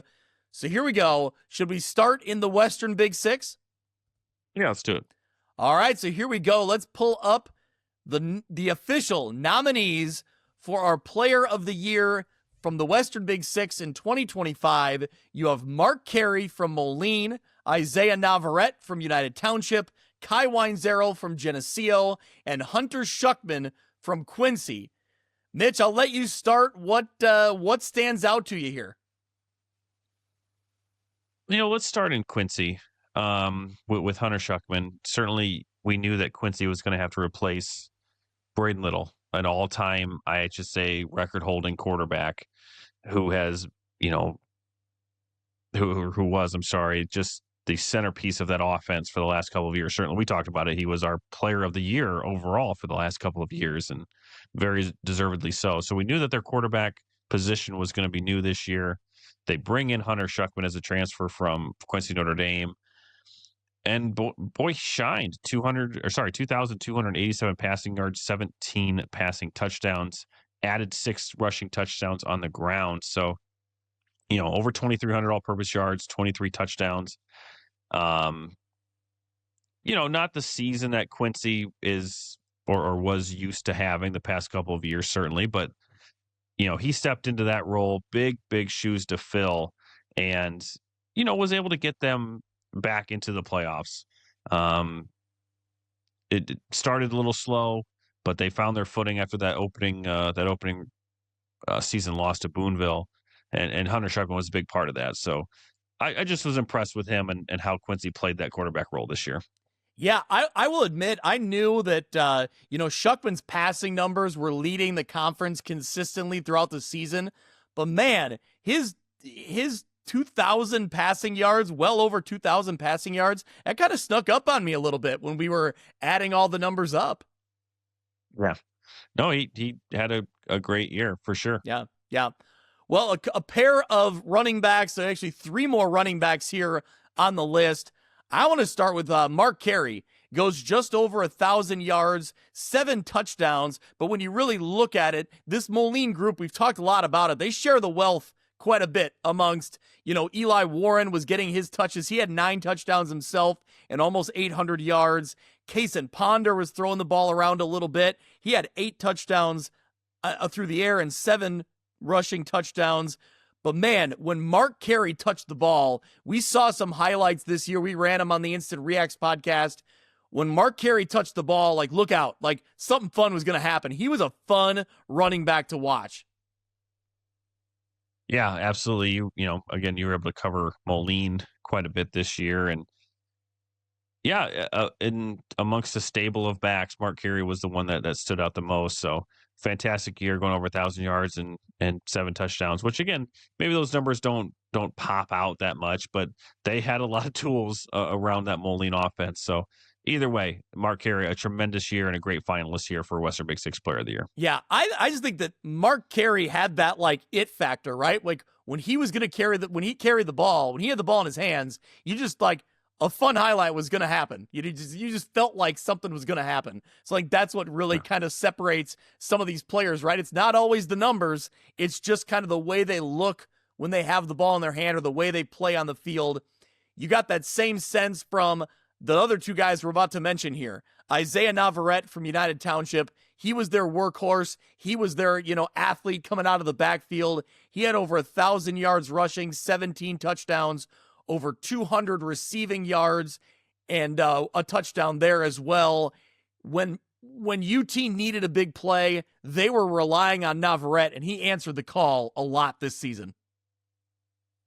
Yeah, absolutely. Whether it was rushing, receiving, on special teams, he was their guy and a dynamic player, kind of like you had mentioned with Carey. If he was getting the ball, you better keep your eyes open because you might miss something if you blink. So a tremendous player and part of a special season for UT getting back into the playoffs. And again, Navarrete was a big piece of that. Like you mentioned, over 1,000 yards and 17 touchdowns on the year. Fantastic season from Isaiah. Yep. So one more name on the list here, Kai Weinzerl from Geneseo. Mitch, tell us what we need to know about Kai Weinzerl and the numbers he put up. Well, the Western Big Six Player of the Year, right? Just a Swiss Army knife type of a player, can do it on both sides of the ball. 880 rushing yards, 293 receiving yards. So some quick math. This is some Ottawa Marquette math that you put in here. 1,174 total yards, 13 total touchdowns on the season. But you go on the defensive side of the ball, 168 tackles, 7 tackles for loss, 4.5 sacks, and 2 interceptions. So again, those numbers, again, you can see why he was the Western Big Six Player of the Year. Just a tremendous player for Geneseo on a great team that had a great season, and one of 4 fantastic finalists that we have here in the Western Big Six. Yeah. So here we go. There's the nominees: Mark Carey from Moline, Isaiah Navarrete, United Township, Kai Weinzerl from Geneseo, and Hunter Schuckman from Quincy. So here we go, Mitch. Drum roll, please. Who is our Western Big Six Player of the Year? And there it is. Kai Weinzerl. We agree with the Western Big Six Conference. Their Player of the Year in the conference is our Player of the Year for the Western Big Six, Kai Weinzerl. We'll talk about several, players throughout this episode, but Mitch, it felt like this year, more than maybe some years past, there's several guys on this list that they're just real, true grinded out football players, right? Just real hard-nosed, high energy. They're finding their nose to the football, whether it's on offense or on defense. Don't you think? We're going to get into a few more guys, but Kai Weinzerl fits that bill. He was relentless on both sides of the ball. Yeah, he really was, and a guy we were excited about being able to cover again this year after a really fun season last year as well. So kind of his second year in Coach Furlong's role as head coach there at Geneseo, and seeing how they utilize him was special. And again, the numbers may not pop out as much as some other players that we've seen or that we talk about, but it's the way that he played, the way that he was the field general on both sides of the ball. all the credit in the world, of course, to Jackson McAvoy, the quarterback at Geneseo. We'll talk about him just here in a minute too, but just Kai Wenzero being that go-to guy and living up to that billing, being able to find the end zone, being able to find those tough yards. He had a couple of games that was over 200 yards rushing. So, and again, all the accolades on defense. So just overall standpoint, Kai Wenzero, a tremendous choice here, I think, for our Western Big Six Player of the Year. Yep. So congratulations, Kai Wenzero, Player of the Year for the Western Big Six in 2025. He'll have his own custom Player of the Year trophy headed his way, courtesy of Breedlove Sporting Goods. All right, let's get into the Track Rock division. The nominees for the Track Rock Player of the Year: Kane Beckett from Riverdale, Cullen Schweigen, the quarterback from Brock Ridge, Cale Filler, the quarterback from Orion, and Keegan Winkler, the quarterback from Erie Prophetstown. Mitch, what I think stands out to me is that these are the four on the list, but each one of these guys has a teammate that contributed, and then there's other guys from other teams that contributed a lot, that, multiple players that didn't quite make our nominee list. There's a lot of talent in the Track Rock division. Yeah, there really is. And just kind of going through maybe some honorable mention names. Evan Bushman from Newman, 1,600 yards and 19 touchdowns. Really getting the job done at the quarterback position there for the Comets. His teammate, Matthew Blackert, just under 900 yards rushing touchdowns, 12 touchdowns. Gage Heinsohn, tremendous year for Riverdale. Thomas Sowards, over 1,000 yards for Rock Ridge. Owen Voorhees, one of the best receivers that we've covered during our time on this show. Owen Steele, tremendous job there. So, yeah, this was a hard one to narrow down in terms of your, the finalists here. I think we have four really good ones, but there was a lot of talent this year in the Rock. Yeah, no doubt about it. Let's start at the top of the list. Kane Beckett for Riverdale, 804 rushing yards, 403 receiving yards, 21 total touchdowns. The 21 touchdowns broke a record that was nearly 50 years old at Riverdale held by Mark Johnson previously. So, a record-setting historic season for the Rams, historic season for Beckett and what the numbers he put up. Like you mentioned, Gage Heinsohn, also from Riverdale, put up almost 1,000 yards rushing and 7 touchdowns. Really a dynamic duo there. It was hard to differentiate between these two. We gave the edge nominee to Kane Beckett, but really great season all the way around there. But Mitch, that's the running back in this list. There are 3 really good quarterbacks in this list as well. Yeah, let's start with Erie Prophetstown. Keegan Winkler, a tremendous season. Just under 1,100 yards passing, 15 touchdowns this year, add 743 rushing yards and 9 touchdowns. That was, again, those are through 8 weeks. Didn't have the updated stats here for Keegan, but even those stats alone through 8 weeks are very, very good. So Keegan Winkler, the type of player that kept Erie Prophetstown in a lot of their games. Was kind of that go-to player that we just talked about, kind of with Kai Wenzero, and even Kane Beckett getting into the end zone all those times this year. So, a tremendous season for Erie Prophetstown. Keegan Winkler, their dual threat quarterback, was really, really fun to watch. It felt like his really big game to show out was that game against Riverdale, right? It felt like that was where he was good and we knew he had talent, but that win over Riverdale, the way he kind of led that team in that game, really felt like that was one where it caught our attention. I think that, honestly, if I'm being honest, I think that's what gets him on this list. No, I totally agree with you. Again, a fun player to watch, can beat you with his arm, can beat you with his leg, and did that quite a bit this year and in his career for the Panthers. Yep. All right, well, 2 quarterbacks left on this list. And Mitch, if you remember, back at our kickoff party, we had these 2 quarterbacks live on our show talking to us about the season, and they both lived up to the hype, as individual performances, no doubt. Yeah, let's start in Orion. Cale Filler, 2,000 yards passing. We don't see that a lot in the track. 20 touchdowns, added 4 rushing touchdowns on the ground as well, 215 yards. So not only had a tremendous season, but really a fantastic career there at Orion.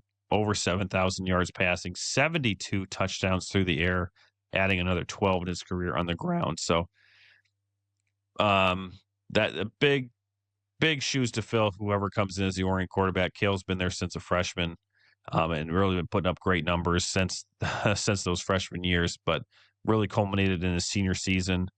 Again, getting all-state honors, over 2,000 yards passing and 20 touchdowns. Tremendous effort. We talked about Owen Voorhees, kind of his main target, but Cale Filler led that offense, did it really well during his time there, and we wish him the best of the luck moving forward. Yeah, that connection, Filler to Voorhees, so much fun to watch this year. And there were other guys as well that, Filler was finding throughout that offense, but that was a fun connection where they were our co-players of the week in week 7 or week 8, I believe, getting later in the year there.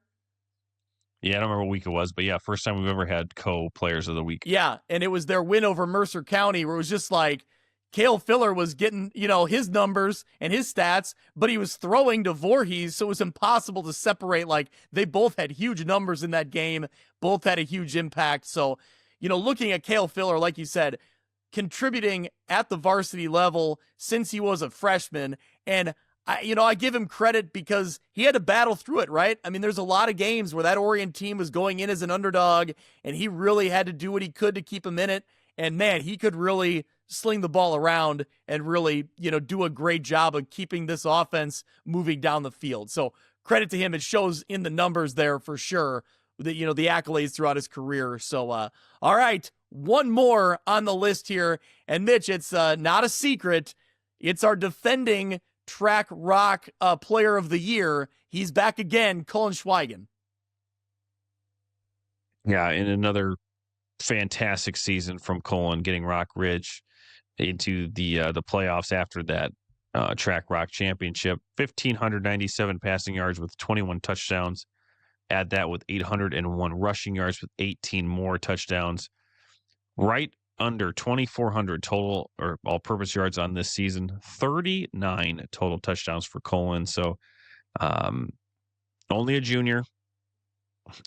Had a fantastic year as a sophomore last year. We assumed that he would do really well once again in his junior campaign, and he exceeded expectations, I think. And we talk about the steals and the sours that were there, that were catching his passes or giving him support in the run game. But I go back to that all the way back to that Princeton game where they were down in a hole, and I remember watching this game, and I remember thinking after that was over and seeing what Cullen Schweigen did, like, man, like this kid's got it. And he continued to do that throughout the rest of the season.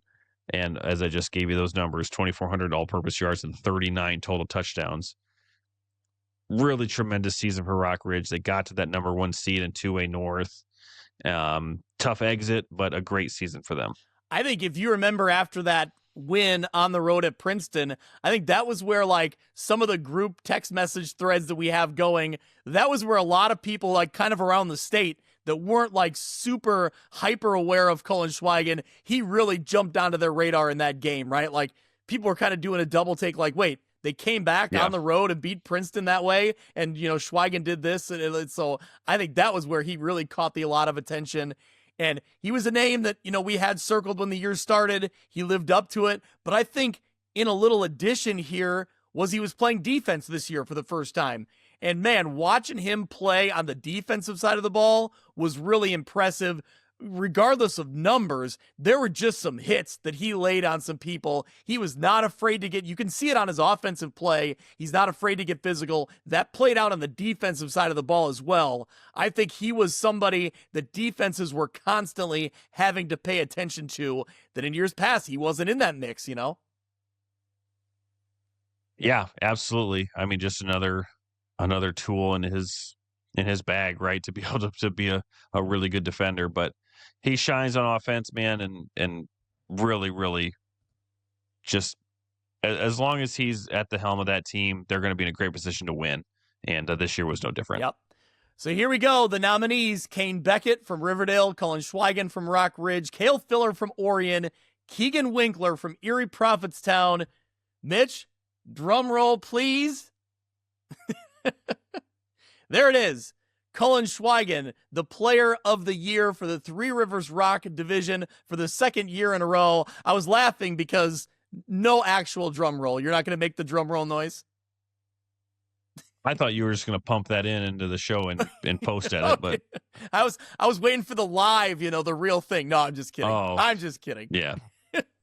So there we go. Congratulations, Cullen Schweigen. What else we need to say? Very deserving of this. It's a guy that we've been on the watch for, and he lived up to the hype again. Yeah, absolutely. And again, if you haven't seen him play, certainly you have shot him this year. There's highlights on our YouTube channel. If you just search him up on social media, you can find some pretty good edits from some of the Rock Ridge photographers that they've had all year. Just a tremendous quarterback. What more can you say? And looking forward to having one more year of covering Cullen Schweigen, because I think he'll go down as one of the best athletes we've ever covered. So this year was certainly one of his best, if not the best so far, and very deserving of the Track Rock Player of the Year for a second year in a row. Yep. So congratulations, Cullen Schweigen, Player of the Year in the Three Rivers Rock Division. We'll be in touch. We'll get that custom trophy from Breedloves on its way to you. So, all right, here we go. Next up, the Player of the Year nominees for the Track Mississippi side of things. And some familiar names here that really did a great job this season. Casey Etheridge from Princeton. He's been on this list several years in a row. He's been a winner of our Player of the Week in years past. He is well deserving of this list. Nick Houston from Monmouth Roseville, kind of the do-everything guy for that Titans team. Well-deserving nomination. Landon Montroy, kind of his pacing back there, also put up big numbers of his own. So Landon Montroy from Monmouth Roseville there, and Braden Curran from Spring Valley Hall. We talked about the Swiss Army knife that was Kai Weinzerl. Braden Curran really was doing a little bit of everything. We'll talk about it here in a minute. But, Mitch, let's go through the names here and what stands out to you. Yeah, we'll start there in Hall with Braden Curran, because I think Hall is a team that is kind of waking up a little bit, and I think they can get back to where they were in years past. Certainly now under Nick Sterling, they were 2-7 last year and improved this year, but they maybe not so much on the record wise, only improving by a game, but I think they looked a lot better this year and were competitive in more games. So, and Braden Curran was a big part of that. Again, a Swiss Army knife, like you said, does everything, plays receiver, plays running back, plays quarterback, is on special teams, is on defense. So, he's just a really good football player. We'll just leave it at that, right? The numbers may not stack up with other players that we might talk about, but he's a guy that you want on your team because he's going to put you in a good position to win, and whatever position you have him in, he's going to succeed in. Yeah. So, nearly 800 total yards on the season for him. He had 10 touchdowns plus a punt return touchdown, 56 tackles on defense. But I think for me, Mitch, when you talk about the player of the year is the most valuable, right? So who's the most valuable to your team? I think Braden Curran for this Spring Valley Hall program was playing running back or playing wide receiver. Quarterback gets hurt in the middle of the year. He steps in and becomes their quarterback. So I think just he's valuable in the fact that where you need him, he's going to be there. Like you said, he played all three facets of the game. I think that was really important for that stability of this program at Hall as they dealt with injuries. He was a constant in their lineup. That's what puts him on this nominee list for me. I totally agree. Yep. Let's go to Monmouth Roseville here. We'll talk about both of their backs. Landon Montroy, 1,200 yards, 247 yards to be exact, 20 touchdowns. Again, you had a handful of athletes that would be, or that, how do I want to put it? They had weapons there, right? They had weapons at Monmouth Roseville, and Montroy might have not gotten maybe the same sort of attention as Nick Houston might have, but that's where he would exploit that, right? There were games this year that he just really popped on the scene, and certainly when you rush for 1,300 yards, that's going to happen more than once, and 20 touchdowns. So this Monmouth-Roseville attack getting into the 3A quarterfinals, we've talked a lot about, and Montroy was a huge part of this, always being a go-to guy that Coach Adolphson can count on when his number is called, and a fantastic year. Anytime you can put up those sort of numbers in that offense where you're sharing the load a little bit, that's a good sign of a good player. Yeah. So Montroy's numbers, 1,247 rushing yards, 20 touchdowns. Mitch, you want to get into the numbers from Nick Houston, his teammate? Because, man, he did a little bit of everything, and he did it really well. Yeah, I mean, 1,800 rushing yards and 28 total touchdowns. So you add those guys up together, and you can see how Monmouth-Roseville made the run that they did and why they're back-to-back conference champions. So, but kind of like we'll talk about Caden Constantine when we get to the Big Northern, but we talked a bit about it with Kai Weinzerl. These guys that excel on defense are just outstanding. And Nick Houston might be the best out of all of them on defense. 119 tackles, 28.5 tackles for loss. What you can't really put a number on is how hard he hits you. Yeah. Because, you saw it in person a handful of times. You could see it in video. He's just a dynamic defensive player. He will put his nose on the football. He will do whatever he has to do to make sure that ball carrier is going to stop in his tracks. So as good as he is as a rusher, he brings that physicality to the other side of the ball as well. Just a fantastic football player. Remember when we were talking about, I felt like in this year's field of players, there were just some like football guys, right? Like just some football athletes. We talked about Kai Weinzerl being one of them. Nick Houston, definitely one of them as well. You mentioned Caden Considine. We got one more on this list that I would easily define as just that football player, that being Casey Etheridge from Princeton. Mitch, we've talked a lot about him throughout his career. He steps in the line of a lot of great athletes that we've seen in our run covering this, this area on this podcast. He did it at a really high level for his whole career. He did it again this year, over 1,500 yards rushing. He had nearly 200 yards receiving, 24 total touchdowns. That's just a small part or a part of his bigger career. Read us through some of the numbers from his 4 years playing at the varsity level. Right, and he leaves as the Bureau County all-time leading rusher and all-time leading scorer, 5,200 yards, 5,236 to be exact, and 79 touchdowns on the ground for Casey. Oh, that might be total touchdowns, but either way, 5,236 yards, 79 touchdowns for Casey Etheridge. Yeah, like you said, we've been talking about him for years now. It joins a long line of really good Princeton players, and just a really fun running back to watch. We talked about their offense a lot, where Casey took a lot of the snaps too, kind of in that shotgun Wildcat-esque formation. I know Coach Pearson will call it something different, but that's what it looks like. And even in times that you knew he was going to get the ball, he was really, really hard to stop. Again, just a really, really fun running back to watch. Great football player. And it was a pleasure watching him play for Princeton. Like you said, all 4 years, essentially, we've been talking about him a lot. Yeah. So a great season that capped off a great career. Well, you mentioned him being the Bureau County all-time leading rusher and all-time leading touchdowns. And it feels like a full circle moment because the records he broke were Rondé Worrell's. And in our first season, that spring 21 season, when we started this podcast, we were talking about Rondé Worrell's and the amazing career that he had that was just wrapping up.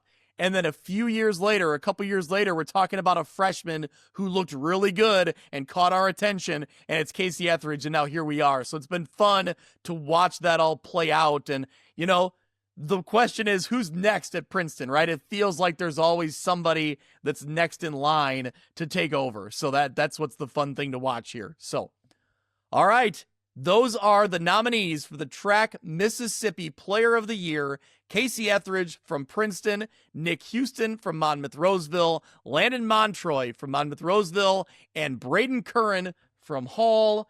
So here we go. Let's get to it. Our Player of the Year in the Three Rivers, Mississippi, Nick Houston. Congratulations to Nick. What a season. I mean, just so much fun to watch, and just the effort he put out on both sides of the football, easily deserving of this award.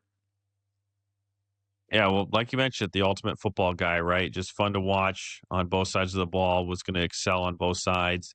And a big part of why Monmouth-Roseville got to the 3A quarterfinals, and just capped off a fantastic season. And very, very deserved Player of the Year recipient here for Nick. There you go. Congratulations, Nick Houston, the Three Rivers, Mississippi Player of the Year for 2025. Let's get into the Big Northern Conference. And Mitch, you'll notice a theme here on our Big Northern coverage. There were two really dominant programs, and within those programs, there were some pretty dominant players, and that's where we're going for this nominees for our Player of the Year in the Big Northern. Jagger Kemp from Dixon, the quarterback there, led the offense, did a great job. Landon Carnegie, his teammate from Dixon, huge numbers there, some eye-popping numbers. Speaking of eye-popping numbers and, unbelievable execution, Caden Considine from Byron, and also you have Andrew Talbert, the quarterback from Byron as well. Mitch, a lot to get through here. Where do you want to start? Let's start in Dixon. This was a team that, coming off of a 4A quarterfinal year, we thought that they could be a team that challenged Byron. We saw that in week 2. That was one of Byron's closer games. I think it was 28-7 Byron. But each week this year, we'll start with Carnegie,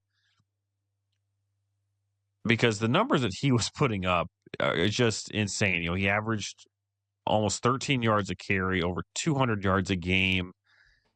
He finishes the year with 2,282 yards on the ground, which is a new Dixon School record. 37 touchdowns, which I imagine is one.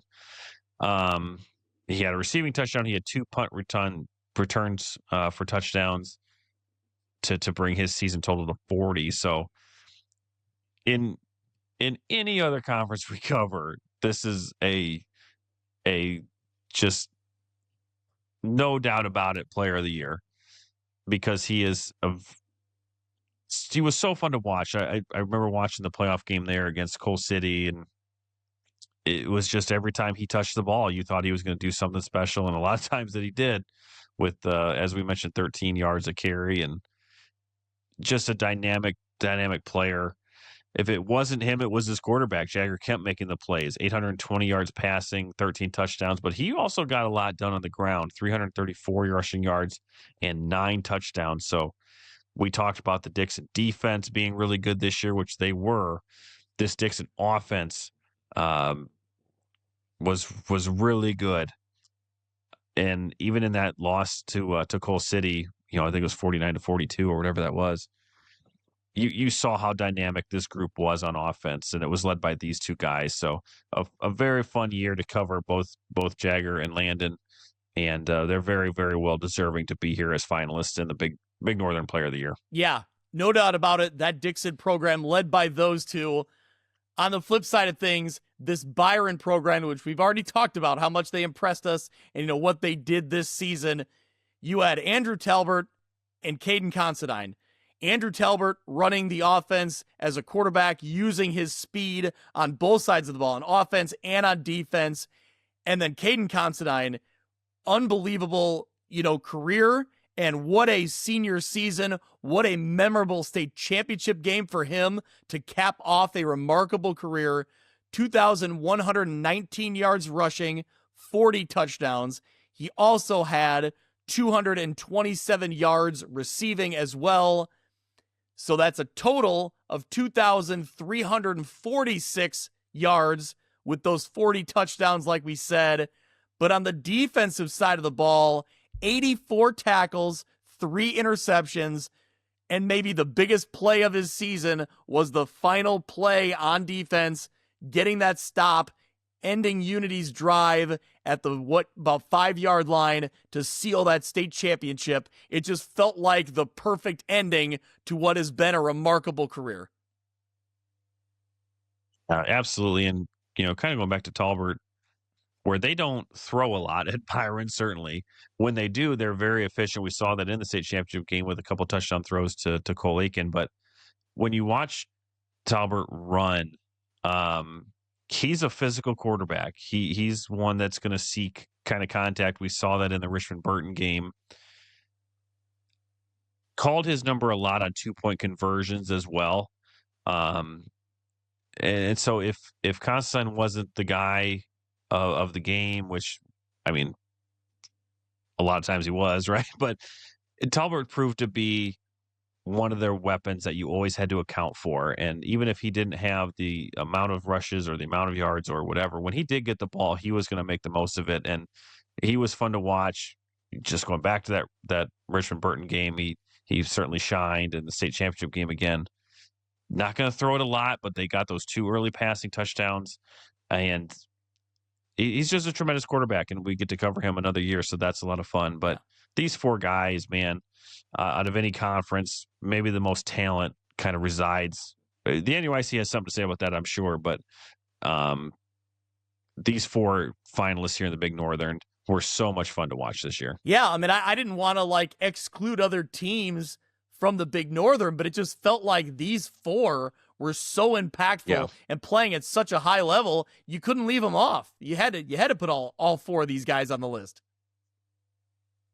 Yeah, no question about it. There's talent abound in the Big Northern, but this year was certainly it was Byron and Dixon, and that was, I'm not gonna say that was it because it wasn't, but we just rattled off all the numbers, and you the listeners know what Byron did all year, and they saw what Dixon did all year. It's pretty clear that these 4 guys are top of the class here in the Big Northern. Yeah. Mitch, it's 4 very talented athletes here. If we I guess we start with narrowing it down. I mean, I think this is a race between Considine and Carnegie. Yeah, absolutely. These 2 running backs, we'll talk about the NUIC in a bit here. Pound for pound, these were 2 of the best players we covered all year. I think when you look at the numbers that each of them put up week in and week out, and how successful each teams were, not only in the conference, but in their playoff runs as well. I don't know that we'll see 2 dynamic running backs that put up each over 2,300 yards and 40 touchdowns in a year, right? Just tremendous players. I think whoever we go with, the other is incredibly deserving, and would have them on my team any day of the week, because these are 2 very, very good running backs, 2 very, very good football players. And we got to go with one, but both of them, all 4 of them even, just really, really fun to watch. Yeah, this is a really hard vote. Like you mentioned, we went back and forth and we were compiling the numbers, and I think both of us, not surprised, but we were shocked at how close it actually was, right? We were kind of looking at the numbers and trying to figure out who separates themselves, and it really was such a little separation that it was so close. And it is. You see it play out. Both had 40 touchdowns. It really is so close all the way through it. It's one of the harder votes I remember in our time doing the podcast. To your point, if these 2 are in any other conference by themselves, they run away with it. They're in no doubt they're the player of the year. This one's a really tough vote. So, Mitch, unless you got anything else, do we just hit the scoreboard and see who takes it home? So there we go. Get it over with. So here, I'll make an edit there. Well, okay. I didn't hear what you started to say, something I couldn't hear it. Oh, all good. All right, in 3, 2, 1. So there it is. It's official. Our player of the year from the Big Northern Conference, Caden Considine from Byron. Mitch, it was really hard to separate these two, but it just felt like the way the season capped off with a state championship and the way that Considine performed throughout that playoff run, it was just that little something extra. Yeah, and there's something to be said, I think, for Carnegie to have put up the numbers that he did in 11 games. Yep. Where Constantine's come with 14, and I think what drove Constantine over the edge is just how good he is on defense. I think just as that complete player, always coming up with a big play. I mean, you go back to the second round playoff game, he had a pick six against Dupec. Always in on the tackle, always ball hawking, certainly. So yeah, this is like a 1A, 1B thing, but I don't want to take away from Constantine's success either, because watching him in the state championship and after that game and on the recap episode we talked about, it's how he plays, it's how he runs, it's when you see him in the open field, he could divert from the open field just to heat seek someone, right? But he's so fast, he's so physical, he's so powerful. A tremendous football player, a great year, ends in a state championship, ends with him and again a pass breakup on that final play. In what you said, I agree with. Probably the toughest voting between two people that we've had on this show in the history. But yeah, Caden Constantine's body of work gets him the Big Northern Player of the Year this year. So congratulations to Caden Considine, our Player of the Year in the Big Northern Conference for 2025. He will have that trophy coming thanks to Breedloves. So here we go, Mitch. Let's get into the Lincoln Land Conference. We got Lincoln Land, we got the NUIC, and some 8-man left. And then we crown our big overall champion, or our overall Player of the Year. So in the LLC large side of things, let's get to the nominees. Carson Noy, the freshman quarterback from Farmington. Drake May from Macomb. Chandler Dayton from West Hancock. And you also have Jack Gronwald from Farmington. Mitch, is this a first in the podcast to have a freshman nominee? Probably not. I think we probably had Cullen Schweigen in as a nominee. Yeah, I would imagine that we do, but we've had in the past, but it's rare. Yep. And yeah, let's just start there. Because you had Carson Noy filling in some unbelievably big shoes with Lane Wheelwright departing Farmington, and for a Farmington group coming off of a 2A semifinal appearance and then having to replace your quarterback, there was questions there. And lo and behold, they roll out a freshman in Carson Noy, and he throws for 2,200 yards and 27 touchdowns. So I think it's the start of a fantastic career for Carson Noy. And to lead this Farmington group into the playoffs in his freshman season and the way that he did it, phenomenal, and very well-deserving finalist here for Player of the Year. Yeah. Another quarterback, or another player on the list, Drake May, 1,138 yards, 15 touchdowns. But on the defensive side of another football guy here in this list, 141 total tackles, 6 tackles for loss. Just really impressive the way he played on both sides of the football. Yeah, for sure. And a junior at that. So he'll be coming back along with his quarterback, Caden Macomb. Look out for them next year. But yeah, a tremendous running back, 1,100 yards, like you mentioned, 15 touchdowns. But it's those 141 tackles that makes Drake May a finalist here. Fantastic football player. Really, really good on that defensive side of the ball, 6 tackles for loss. And you could see why Macomb got back into the playoffs. You know, that matchup with Geneseo didn't go their way, but this is a young team. Drake May had a great season, and he's going to be back next year as well. Yeah. So looking at the rest of the nominees here, Chandler Dayton from West Hancock, really impressive numbers for me. Very similar to what I would say Drake May was doing at Macomb, right? Over 1,000 total yards on offense, 12 touchdowns, also 96 total tackles, 11 tackles for loss. I think when you're talking about like most valuable on that West Hancock team, Chandler's certainly one of those guys, but he wasn't alone. This West Hancock offense, Braden Carter put up over 1,600 passing yards, 17 touchdowns as a quarterback. How about Hunter Froman? He had 916 receiving yards, 9 touchdowns as well. So really great offensive, production from this West Hancock team. But I thought Dayton really separated himself by the way he played on both sides of the ball. Yeah, a huge part of why West Hancock made that big turnaround, like we talked about, going from 1-8 to getting into the playoffs. Our last finalist, Jack Ronwald, there in Farmington, one of our guys, right? One of the favorites that we've talked about in the history of this show. Certainly, him and Wheelwright last year was a big part of their success. And again, there was questions how can this Farmington team utilize Jack Ronwald in the best way possible, and he was their everything guy in supporting a freshman quarterback. You saw Ronwald get into the shotgun and take those snaps and get a lot of big runs. We saw that in the Aurora Christian game, saw that in the EPC game all season, really. 1,743 yards, 27 touchdowns. He had 80 passing yards and a touchdown. Or sorry, that's his total. I'm sorry.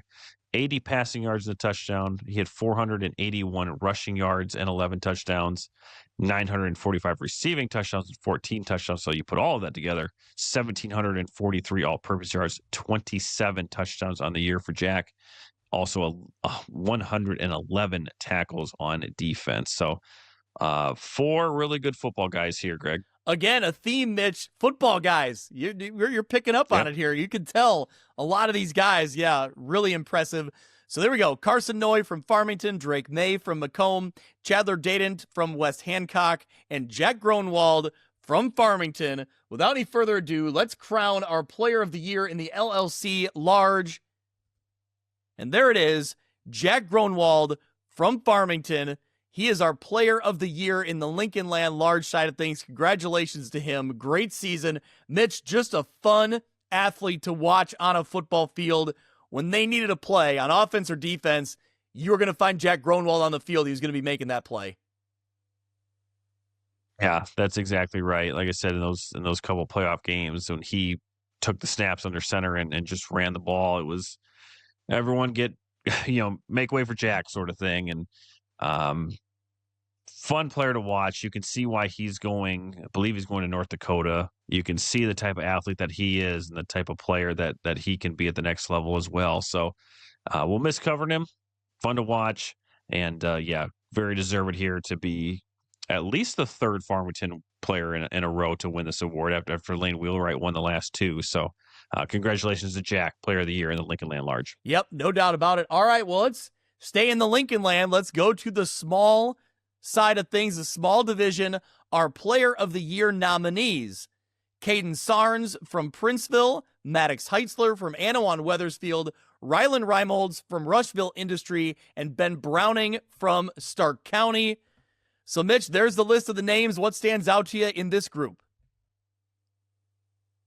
Well, for the first time, we've got 3 quarterbacks, right? Yeah. So all business here in the LLC small. Let's start in Princeville. Caden Sarnes, because we had Jack Williams as our Player of the Year last year, right? Correct. From the LLC small, their quarterback. So Yep. Again, a team that had to replace a big part of their offense and wondering how they would do it. Caden did an outstanding job, almost 2,000 all-purpose yards and 27 touchdowns. Really put Princeville in a position to win a lot of those weeks. And there were weeks when those stats would roll in, because shout out to Princeville for providing pretty quick stats on Friday nights. We see some of these numbers and some of these wins for Princeville, and Caden was a big part of that. So fantastic season for him. Again, almost 2,000 all-purpose yards and 27 touchdowns there for the Princes. Yeah. Quick honorable mention in talking to some coaches around the LLC. Lineman up front for Princeville, Colin Lowry was also a player that not a skill position guy, but that a lot of coaches were looking out for on the field. You knew you had to account for him. So just wanted to make sure that, give a shout out to Colin Lowry. Coaches were definitely aware of him and where he was at on the field, for sure. Like you talked about, Princeville had, that good quarterback last year. They have Sarn step in, continues kind of that good quarterback play. His numbers were right there for sure. Couple other quarterbacks, though, putting up big numbers here in the LLC. Yeah, how about Ben Browning at Stark County? Again, a team that came into this year with a lot of question marks. We knew they're going to be young, and lo and behold, they start off to a 5-0 start. Browning, a big part of that. Over 1,000 passing yards this year, 12 touchdowns. Add on 319 rushing yards and 3 touchdowns as well. So a great season for Stark County, getting back into the playoffs once again. And Ben Browning, again, the type of guy that when we would get the stats back, it was either him or honorable mention nominee here, Connor Daum. Both those guys really did tremendous work for the Rebels this season. And it's Ben that gets the finalist nod here, and Connor had a great season as well. That's what I was going to say. I think that Ben Browning being on the list, you could easily substitute in Connor Daum for the efforts he put in as well. I really, again, trying to limit these lists to 4. We'll talk about some other guys that could have made this list in a second here, but limiting it to 4 can be tricky. I felt like Ben Browning and Connor Daum were both huge pieces in what Stark County was doing, especially to get off to their fast start when they had a lot of question marks. But, what separated me in Ben Browning was being in that quarterback position.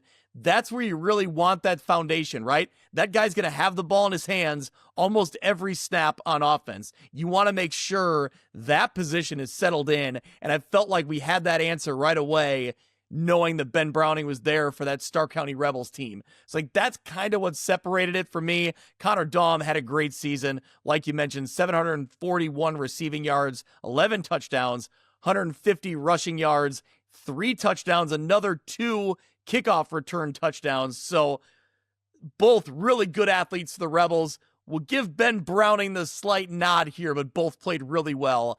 Now, speaking of, nominations and kind of who could have made this list, Antoine Weathersfield had several. I think Maddox Heitzler stands out above the rest, but Mitch, give us his numbers and then talk about some of his teammates as well.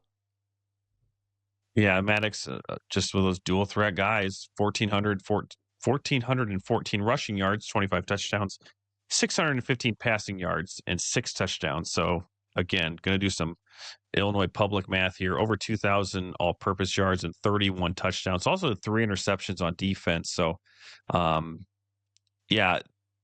the quarterback position, he's going to get a lot of the hype, but he had some really good help around him. Devin Orey, Nick Thurston, each of those 3 guys, it could have been their week any of the weeks, and they certainly shared that load throughout the year. But in the end, the way that Heitzler played on both sides of the ball, again, 31 touchdowns, nothing to, nothing wrong with that, not at all. So I think he gets the nod here, but as you mentioned, some really good supporting cast there for Antoine Weathersfield. A lot of good nominees that could have come from that team. Yeah, they were so just well balanced, or they complemented each other so well. When you're talking Heitzler and Ori and Thurston on that offense, they were a lot of fun to watch as a team, because you just, depending on who was getting the ball, they were going to run a little bit. Each one had their own kind of different running style, but man, they were really effective, and Maddox Heitzler being the guy kind of leading the way there. So there's 3 quarterbacks. We got 1 running back that really, took the headlines here in the LLC small. So tell us about Rylan Reimholz, Mitch. Yeah, our lone nominee from a really good Rushville industry team, 1,600 rushing yards this year and 22 touchdowns.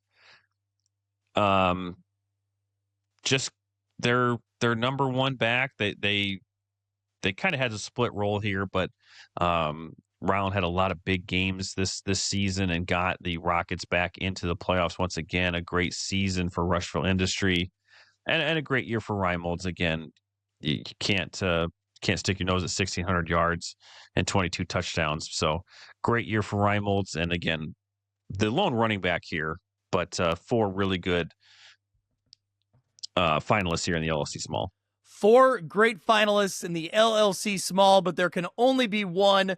Let's get to the screen. There it is, our player of the year in the Lincoln Land Small Division, Maddox Heitzler, the quarterback from Anawan Weathersfield. Fun athlete to watch this season. Maybe one of my most fun highlights I had this year in their regular season game against Stark County. He had a quarterback keeper play where he was rushing the ball. One of his blockers gets tripped up and makes the block, and 2 guys kind of fall over, and they're on the ground, and Heitzler jumps over both of them, leaps them, and keeps going on the run. Just a really impressive athletic move. A great play. Looked a lot of fun on the highlights. Yeah, a tremendous athlete. This Titan offense only scored under 20 points twice, and in one of those games, I think Heitzler was hurt for most of it. That was that game against Princeville that they came back and won, and the other one was against Lena Winslow. So, just a really good football player that directed this really, really good Titan offense. And as mentioned, 2,000 all-purpose yards, 31 touchdowns. Great win here for Maddox Heitzler. Very well deserving to be our LLC Player of the Year. Mitch, check out those pride stickers on Heitzler's helmet, too. Yeah, we did bonus points there. Bonus points. Yeah. So congratulations to Maddox Heitzler, our Player of the Year from the Lincoln Land Small Division for 2025. We'll be in touch with head coach Tony Grip to get you your very own, award trophy from Breedloves. So here we go. We got 1 conference left in 11-man. Then we'll get into 8-man. Let's get into the nominees here for our Player of the Year in the Northwest Upstate Illini. This comes with some heavy hitters here. Figuratively and literally comes with some heavy hitters. You have Mitch saw a lot of quarterbacks in the LLC. We're going to get a dose of running backs here in the NUIC. No surprise. Read us through the list of nominees. Yeah, so you have Aiden Wild from Lena Winslow. You've got Jack Menzendijk from Stockton, Alex Schlichting from Lena Winslow, and Dermot Dolan from Dubeck. We'll start up at the top with Aiden Wild from Lena Winslow, 2,196 yards, 37 touchdowns. I mean, what else can you say about this kid? I mean, besides the offensive numbers, the defensive threat that he was, just a great overall football player. Again, a great football guy, Mitch. Yeah, a true football guy. And I had mentioned it earlier this year on the show at one point, or maybe we had it in conversation. I don't remember. He looked like a different back this year. He looked like a fullback with a ton of speed, and that's exactly what he is. So just being able to use his size to the tune of 2,200 rushing yards and 37 touchdowns. It's just a tremendous season, certainly well-deservingly ends with a state championship. A lot of games where he had a ton of touchdowns, including the one that he had 8. So fantastic year for Aiden Wild. Yep. I still remember seeing him against Morrison in week 1 going back to last year. And I wasn't really familiar with him yet, and you see a kid running the ball wearing 85, and it catches you off guard, right? And man, it just like, you kind of do a double take, like, whoa, like, even in small doses, like, there's something there. Like, there's definitely something there, and we saw that play out throughout these last couple years. Really impressive there. So, all right, let's keep going down the way. A lot more talent in this running back position to talk about in the NUIC. Jack Menzendijk from Stockton. Mitch, it's a kid we were high on. It's a program we were high on. We've already talked about him in this episode. But tell us about Menzendijk and what he meant to this Stockton team. I mean, just under 1,400 rushing yards this year and 17 touchdowns. And again, kind of a role-sharing offense. But Jack is a tremendous football player. Big reason why Stockton went on the run that they did. A big reason why they were the NUIC champions this year in 2025. And just a fun player to watch run the ball. You knew if he was going to get the ball, he had a chance for that lightning strike type of attack, and he did that a lot. So congratulations to Jack on a great season. And again, very, very deserving finalist here. Yep. All right, couple more running backs to get to. We're going back to Lena Winslow and Alex Schlichting. For the Thunder that was Aiden Wild, the Lightning was Alex Schlichting. Over 1,600 rushing yards, 21 touchdowns. And Mitch, we should account for the fact that Schlichting missed a little bit of time early in this season, kind of getting himself healthy. So those numbers are eye-popping, and you think that there might have been a little more left out there, potentially. But just overall, he was a game changer. I mean, if you try to, clog up the middle and try to stop Wild, Schlichting was going to find the outside seam, and he was going to go. He was going to beat a lot of guys around that corner, and it was fun to watch.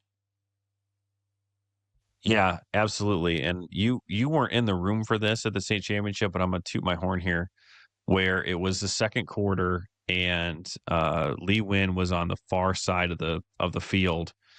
I think it was a third down. It might have been a third down and 8 or something. And we were just kind of talking on what they might do on this play. And I said, like, look at all of that room here. Like, just run Schlichting to the outside. And sure enough, it was either a sweep or a counter, or whatever they ran that play to that wide side. And you guys got that great shot of him running right at you, running down the sideline, puts up, the number one finger on his way into the end zone. So again, if you give him the space, he's one of the fastest athletes in the state of Illinois, certainly in Class 1A on the track.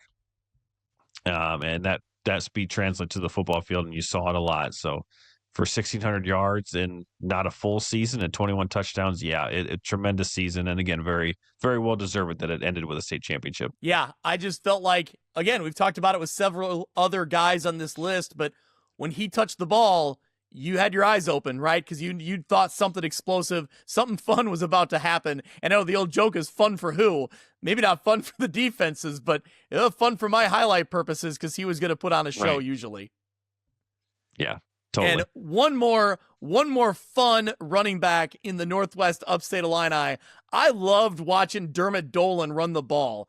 Our highlights when he was our player of the week. Do you remember the highlights we got from his game against Galena? Some of those runs in that game were it's just fun to watch. Like, he's not afraid of the contact. He's going to run through you. He's going to run past you.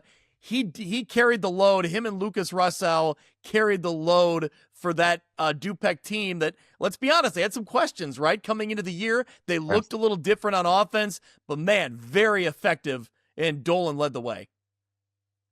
That's my thing is, in Coach Demas's first year, and knowing that they were going to really change a lot of what they were going to do offensively. And then for Dermot to put up the numbers that he did week in and week out in this tough conference, incredibly impressive. I don't remember if you mentioned these or not. 1,390 rushing yards and 24 total touchdowns. So, yeah, Dupec was, I don't want to say Dupec was a surprise team, but maybe just a surprise that they sustained the success that we're used to seeing them have, but doing it in a completely different way, I guess, was a surprising part. So in their final season in the NUIC, Dermot Dolan really made a name for himself. And this was a great year for the Rivermen and a great way to end it here as a finalist for Player of the Year in the NUIC. Yes, we talked about Dolan's numbers, but like I mentioned, Russell was the great 1-2 punch there for the Rivermen. Russell had almost 1,000 yards rushing himself, over 500 passing yards. He had 16 total touchdowns.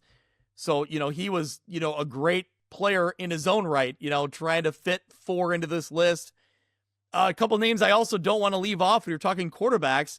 Roman Romer from Galena, over 1,500 yards passing, 11 touchdowns. Noah Larson for Stockton, over 1,100 yards passing, 19 touchdowns. He was throwing the ball a lot to Eli Larson.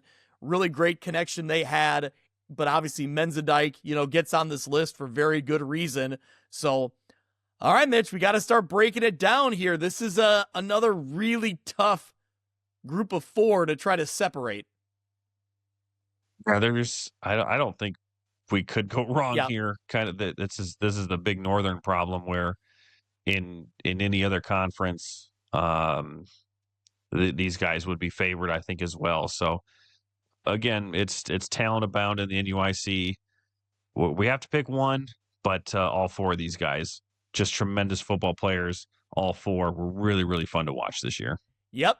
So here we go. Without any further ado, let's find out our player of the year in the NUIC. And there it is for the Northwest Upstate Illini Player of the Year 2025, Aiden Wild from Lena Winslow. And Mitch, look at the image. He already hit the Heisman pose a few weeks back against Stockton, so he already kind of called it there. Yeah, he must have known, and your camera found it. So, just the way he plays the game, and the way that this Lee Win team relied on him this year, and how he came up clutch. And again, we talked about the 8 touchdown performance game, and we saw 5 touchdowns in the state championship. He was just their guy. He can score from 1 yard. He can score from 80 yard. It doesn't really matter. And that's rare from a fullback to have that sort of size and that sort of speed. So he's a tremendous athlete.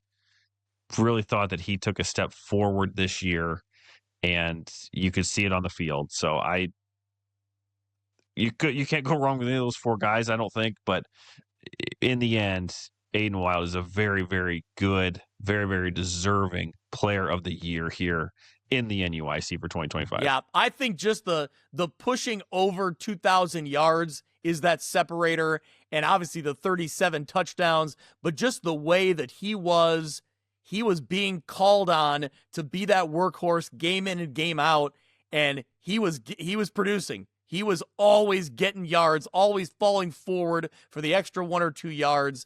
When they needed to punch it in, they were getting that touchdown. He was helped out a ton by, having Schlichting around the outside, but just the efforts he put out there were fantastic and so much fun to watch. How many games did he have? 20 or 30 carries, you know? So like you said, just the bell cow of that offense, and unbelievable. 37 touchdowns this year. Unbelievable. Yep. Great season for Aiden, and well-deserved here for Player of the Year. Congratulations, Aiden Wild, our Player of the Year in the Northwest Upstate Illini. We got 8-man ranks, Mitch, and then we're going to name our overall player. So let's get into the I-8FA. Mitch, read us through the nominees. All right, you had Kyson Francis from Milledgeville, Hayden Schofield from Orangeville, Jose Lopez from Amboy, and Polo's Mercer Mumford. Yeah, so let's start again. A lot of running backs, but a quarterback here in the list from Milledgeville. Kyson Francis, really, a name we were familiar with, really kind of stepped on the scene this year, made a name for himself. 1,764 yards passing, 31 touchdowns. One of his favorite targets, Spencer Nye, had a great season, 19 touchdowns of his own, almost 1,000 yards rushing, over 500 yards receiving. Connor Johnson, also another weapon for that Milledgeville offense, but Kyson Francis really took, I felt like, another step forward where they really needed him to produce this season. Yeah, you don't get a ton of 8-man teams that throw the ball a ton. Certainly there are some, but we're going to talk about some of the numbers of these running backs here in a sec. But yeah, Kyson Francis, tremendous job. Milledgeville was the number 1 team in Milledgeville. They were the number 1 team in Milledgeville all the year. The number 1 team in 8-man for most of the season, certainly after beating Amboy in week 1, and then really at the bookend of that year, falling to Amboy in the playoffs. And he was a big part of the reason why. So a great season for Kyson. 31 touchdowns is outstanding for a really good Milledgeville team. Yep. Another name we're very familiar with, Mitch, when we start looking at these running backs from the I-8FA, Hayden Schofield from Orangeville, almost 2,000 yards rushing, 22 touchdowns. Orangeville isn't a team in recent years that gets brought up in the same sentence as Milledgeville, Amboy, Polo, but I will say Hayden Schofield is definitely a name brought up amongst these lists of, top running backs for sure. Yeah, steadily moving up the ranks of all-time leading rushers in I-8FA history. Only a junior, I believe, right? Yeah. So he's got a chance to do this again next year. Yeah, he's always on that kind of watch as to how many yards he's going to have today, and great season. A tough season for Orangeville, I think, compared to years past. But Hayden's success. I don't know if he was the leading rusher in IFA, I guess, but almost 2,000 yards. Tremendous effort there from Orangeville. It may have been George Bailey from. Oh, it was George Bailey. That's right. Yep. Yeah. But either way, yeah, from our local area, yeah, he was leading the way there rushing. All right, so great season from him. Couple more running backs with a great season. They did battle in Monmouth at the state championship game for I8FA. That being Jose Lopez for Amboy, Mercer Mumford for Polo. Mitch, I know you had your eyes on this game, following them in that one and throughout the season. They put on a show in Monmouth and throughout the season as well. Yeah, they sure did. I mean, Jose Lopez, 1,800 yards and 29 touchdowns. Mercer Mumford, 1,600, just about 1,700 rushing yards and 24 touchdowns. So, yeah, two of the best. They were going at it there in the state championship. Mumford had kind of the upper hand. Polo had the upper hand there early on. Mumford did go out of that game later with an injury, and that's kind of when Amboy took over, and Jose Lopez was a big part of that. So, two really fun running backs to watch. And again, watching that game in the state championship with both of them really excelling was great. Yep. So there you go. There's our list of nominees for the Player of the Year from I8FA from our local coverage area.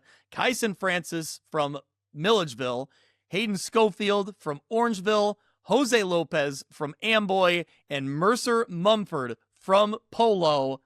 So here we go. Let's hit the board, see who our Player of the Year is. There it is. The Shimlight, the Shimdog picture there from Jose Lopez from Amboy. Congratulations. He is our Player of the Year for I8FA football. Mitch, we talked about it. You know, they went toe-to-toe, Lopez and Mumford. I feel like that's what separates Lopez in this discussion with all these other great talent is that, again, it's Amboy. It's leading the way to a state championship game. He continues to get the job done. Yeah, he did it all year, and I think you really saw him in that semifinal game against Milledgeville, kind of put the final nail in the coffin there. But I believe that was him. And then, yeah, he did the same thing in the state championship game. So fantastic year for Jose all year. Capped off with a third straight state championship for Amboy, and then here with the Player of the Year. And come on, look at that photo Shim got. Oh, it's tremendous, as all of Shimdog's coverage was this year. Absolutely. I do want to say to any Amboy Clipper fans that are listening, so we had, like we said, Zach Shimon was there getting highlights, and they were going up directly on our X feed throughout that championship game. I have all his highlights from that night. I need to compile them into a little highlight reel to put out there on Instagram, to put on our YouTube channel. It's coming. To our Amboy Clipper fans, it's coming. I'll get a little highlight vid out there from that Shim video. So we'll get to it in the not too distant future as we slow down a little bit and look towards the off season. But congratulations to Jose Lopez, our Player of the Year in the I8FA. So, all right, Mitch, there we go. There's a rundown of all the players from all our conferences and the winners. Let's go through and review who won, and then that leads up to the big vote, our Player of the Year from our View from the West coverage area. So, looking back at our Players of the Year, Kai Weinzerl from Geneseo, the running back there. You have in the track rock division, Cullen Schweigen, the quarterback from Rock Ridge, winning it once again. In the track Mississippi side of things, we have Nick Houston from Monmouth Roseville. In the Big Northern Conference, it was a showdown. It was a real tight race between Caden Considine and Landon Carnegie. It's Caden Considine being named the Player of the Year in the Big Northern Conference. The LLC large side of things, Jack Gronwald from Farmington, great career, on his way to have a great college career. He is our Player of the Year for the Farmers in the LLC large side of things. LLC small side of things, Maddox Heitzler, the quarterback from Anawan Weathersfield. And the Northwest Upstate Illini, Aiden Wild, Lena Winslow's running back, getting the vote there. And of course, like we just referenced, Jose Lopez for Amboy is our player of the year in 8-man football. So that sets it all up, Mitch. Here we go. Our overall View from the West player of the year. Any thoughts, any comments before we make the big reveal? Oh, I mean, it's impossible, right? Yeah.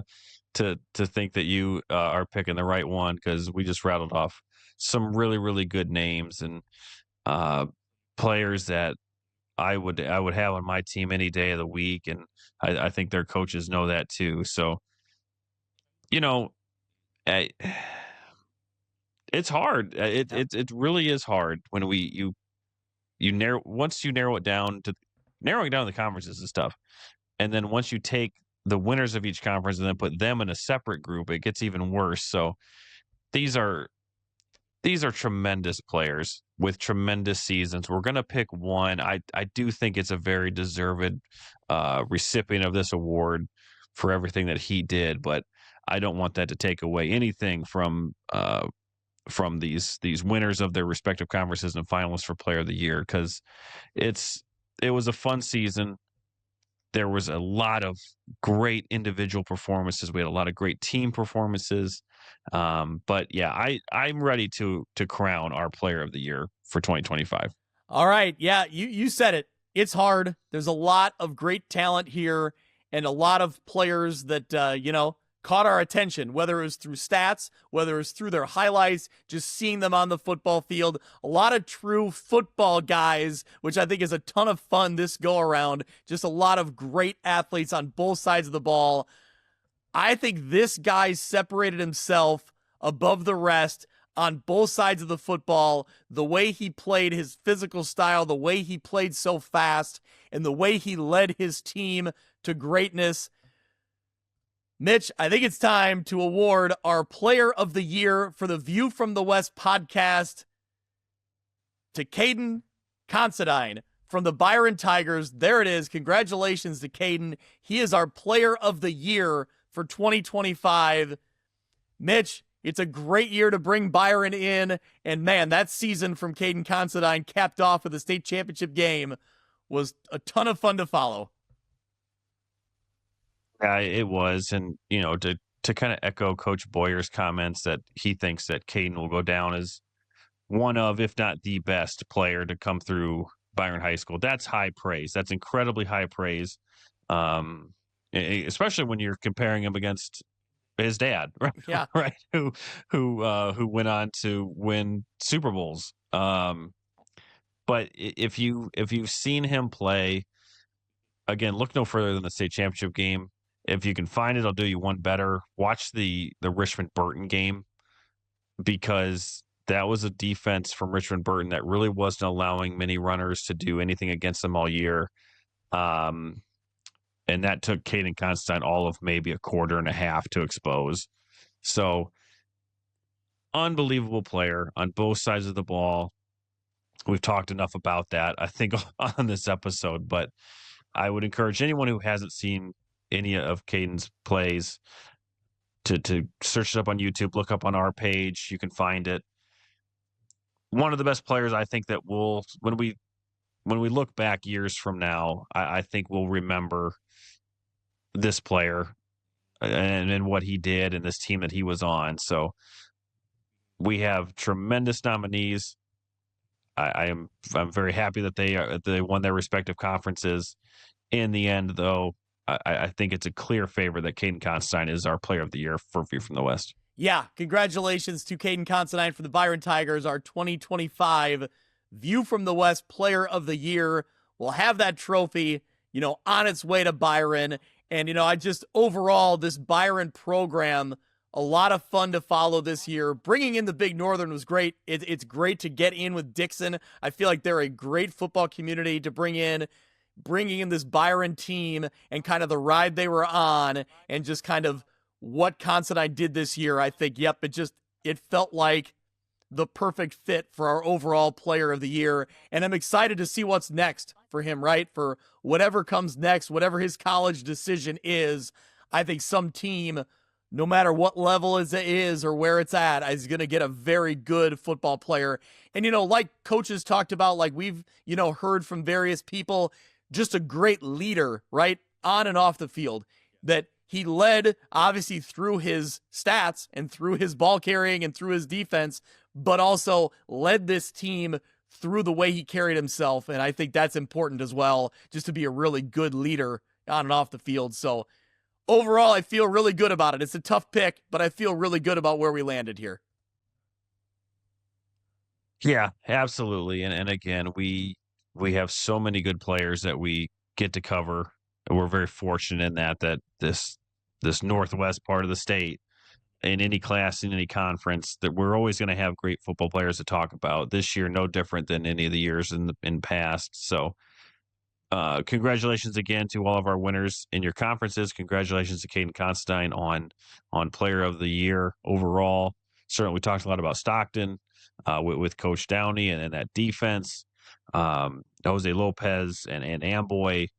So another fun year. This was a fun episode to kind of wrap all that up and give out some hardware that will be coming to our winners' way. But just a fun way to look back on a season that was. And T-shirts headed out to Amboy and to Byron. So how about that?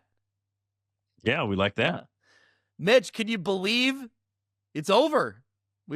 We've come to the end. Yeah. Yeah, our final show of 2025, barring anything you never know during Christmas week, but I don't expect that. So yeah, we've said it on a couple episodes. I remember filling out information from the coaches forums in preseason, and now we're done for the year. So another fun year in the books. It was really great. I think we took a big step forward this year, and looking forward to continuing to doing that next season as well. So as quickly as this season went by, we'll just as quickly be preparing for next season. So we'll be on a little bit of a hiatus here for the holidays, and certainly since the season is over. But there's always off-season news. There's always going to be some coaching, either vacancies or programs are going to be filling those vacancies. We don't know what's to come from the IHSA proposals, which could be seismic if some of them pass. So we'll go on a break for a little bit, but we'll be back with some off-season coverage. And then again, before you know it, we'll be talking about summer workouts, and we'll be into next fall already. So looking forward to it. Yeah, well, I think like a lot of things this season, we tried to, take the next step and do things a little bigger, a little better. And I think that continues into our off season. I think we'll have, maybe more coverage this off season than we've done in seasons past. I think plenty of coaching conversations to be had, Mitch, this off season. Yeah, I think so. Again, we'll certainly we know of a couple openings right now, so we'll have some new coaches in new places. And again, it's a long off season, so we just don't know what might happen. But yeah, we'll be here for all the big news. We'll intermittently, if it's quiet on the Western Front, we'll still try and pop in, and we'll have some sort of topic to talk about, and we'll get the gang together. But again, we'll go on a little bit of a break and give our listeners a break as well. And if I'm thankful for something this year, Greg, I'm thankful for them for coming along the ride with us. Our viewership and our followers have grown pretty well this year, and we appreciate that this community continues to grow. And there's like-minded folks like us who just like to talk about local football and cover these teams. So very appreciative for all those who are along the ride with us. Yep, you said it perfectly. And I was going to mention, I really want to mention to all of our athletic directors, to our coaches that follow along, that help us out with stats, that just contribute information. I truly appreciate those, working connections that we've had, that have grown over the years.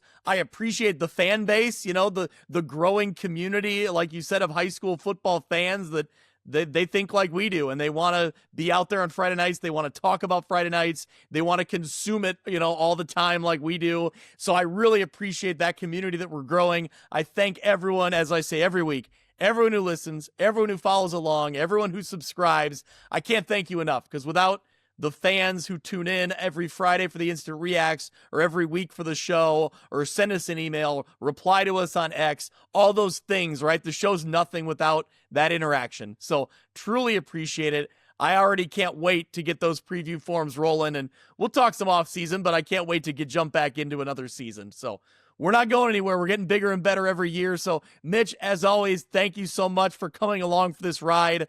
I picked you up for one uniform episode 6 years ago, and here we are. I wonder how many episodes we're at now. Do you know? I'd have to do an overall count. I don't know off the top of my head. But, usually 2 a week when we're doing the Instant Reacts, whether it was on audio form and not live, certainly. But, yeah, I think we're... when we put on a end of year X post or something, we'll tally up how many episodes we had, because I don't... For sure. I'd be curious how many we got. We should know the milestones when they come up, but I don't know. I just we don't, but we don't at all. Well, No but I always, every year I start a new, labeling system for season 1, season 2, season 3, so the overall episodes don't, tally up the same way, straight in order. So anyway, right there it is. What it is. No, it's fine. No, we appreciate it. Okay, well, what we will do is spend the off season looking at ways that we can improve the show and grow. And I think we did that this year with some software updates. And there's probably more to come on that note in terms of how our podcast is presented. So, no, the work never stops here. The episodes might, but the work doesn't. We're always looking, like, Greg and I will see a graphic that we like, and we'll send it to one another and be like, let's put this in the hopper for next year, sort of thing. So no, we're always thinking of something, and just trying to provide the best show for our listeners, because you guys deserve it. And we'll continue to do that. All right. Well, thank you to everyone. Thank you to you, Mitch. And for for the 2025 season, that's a wrap. We will talk to everyone again in 2026.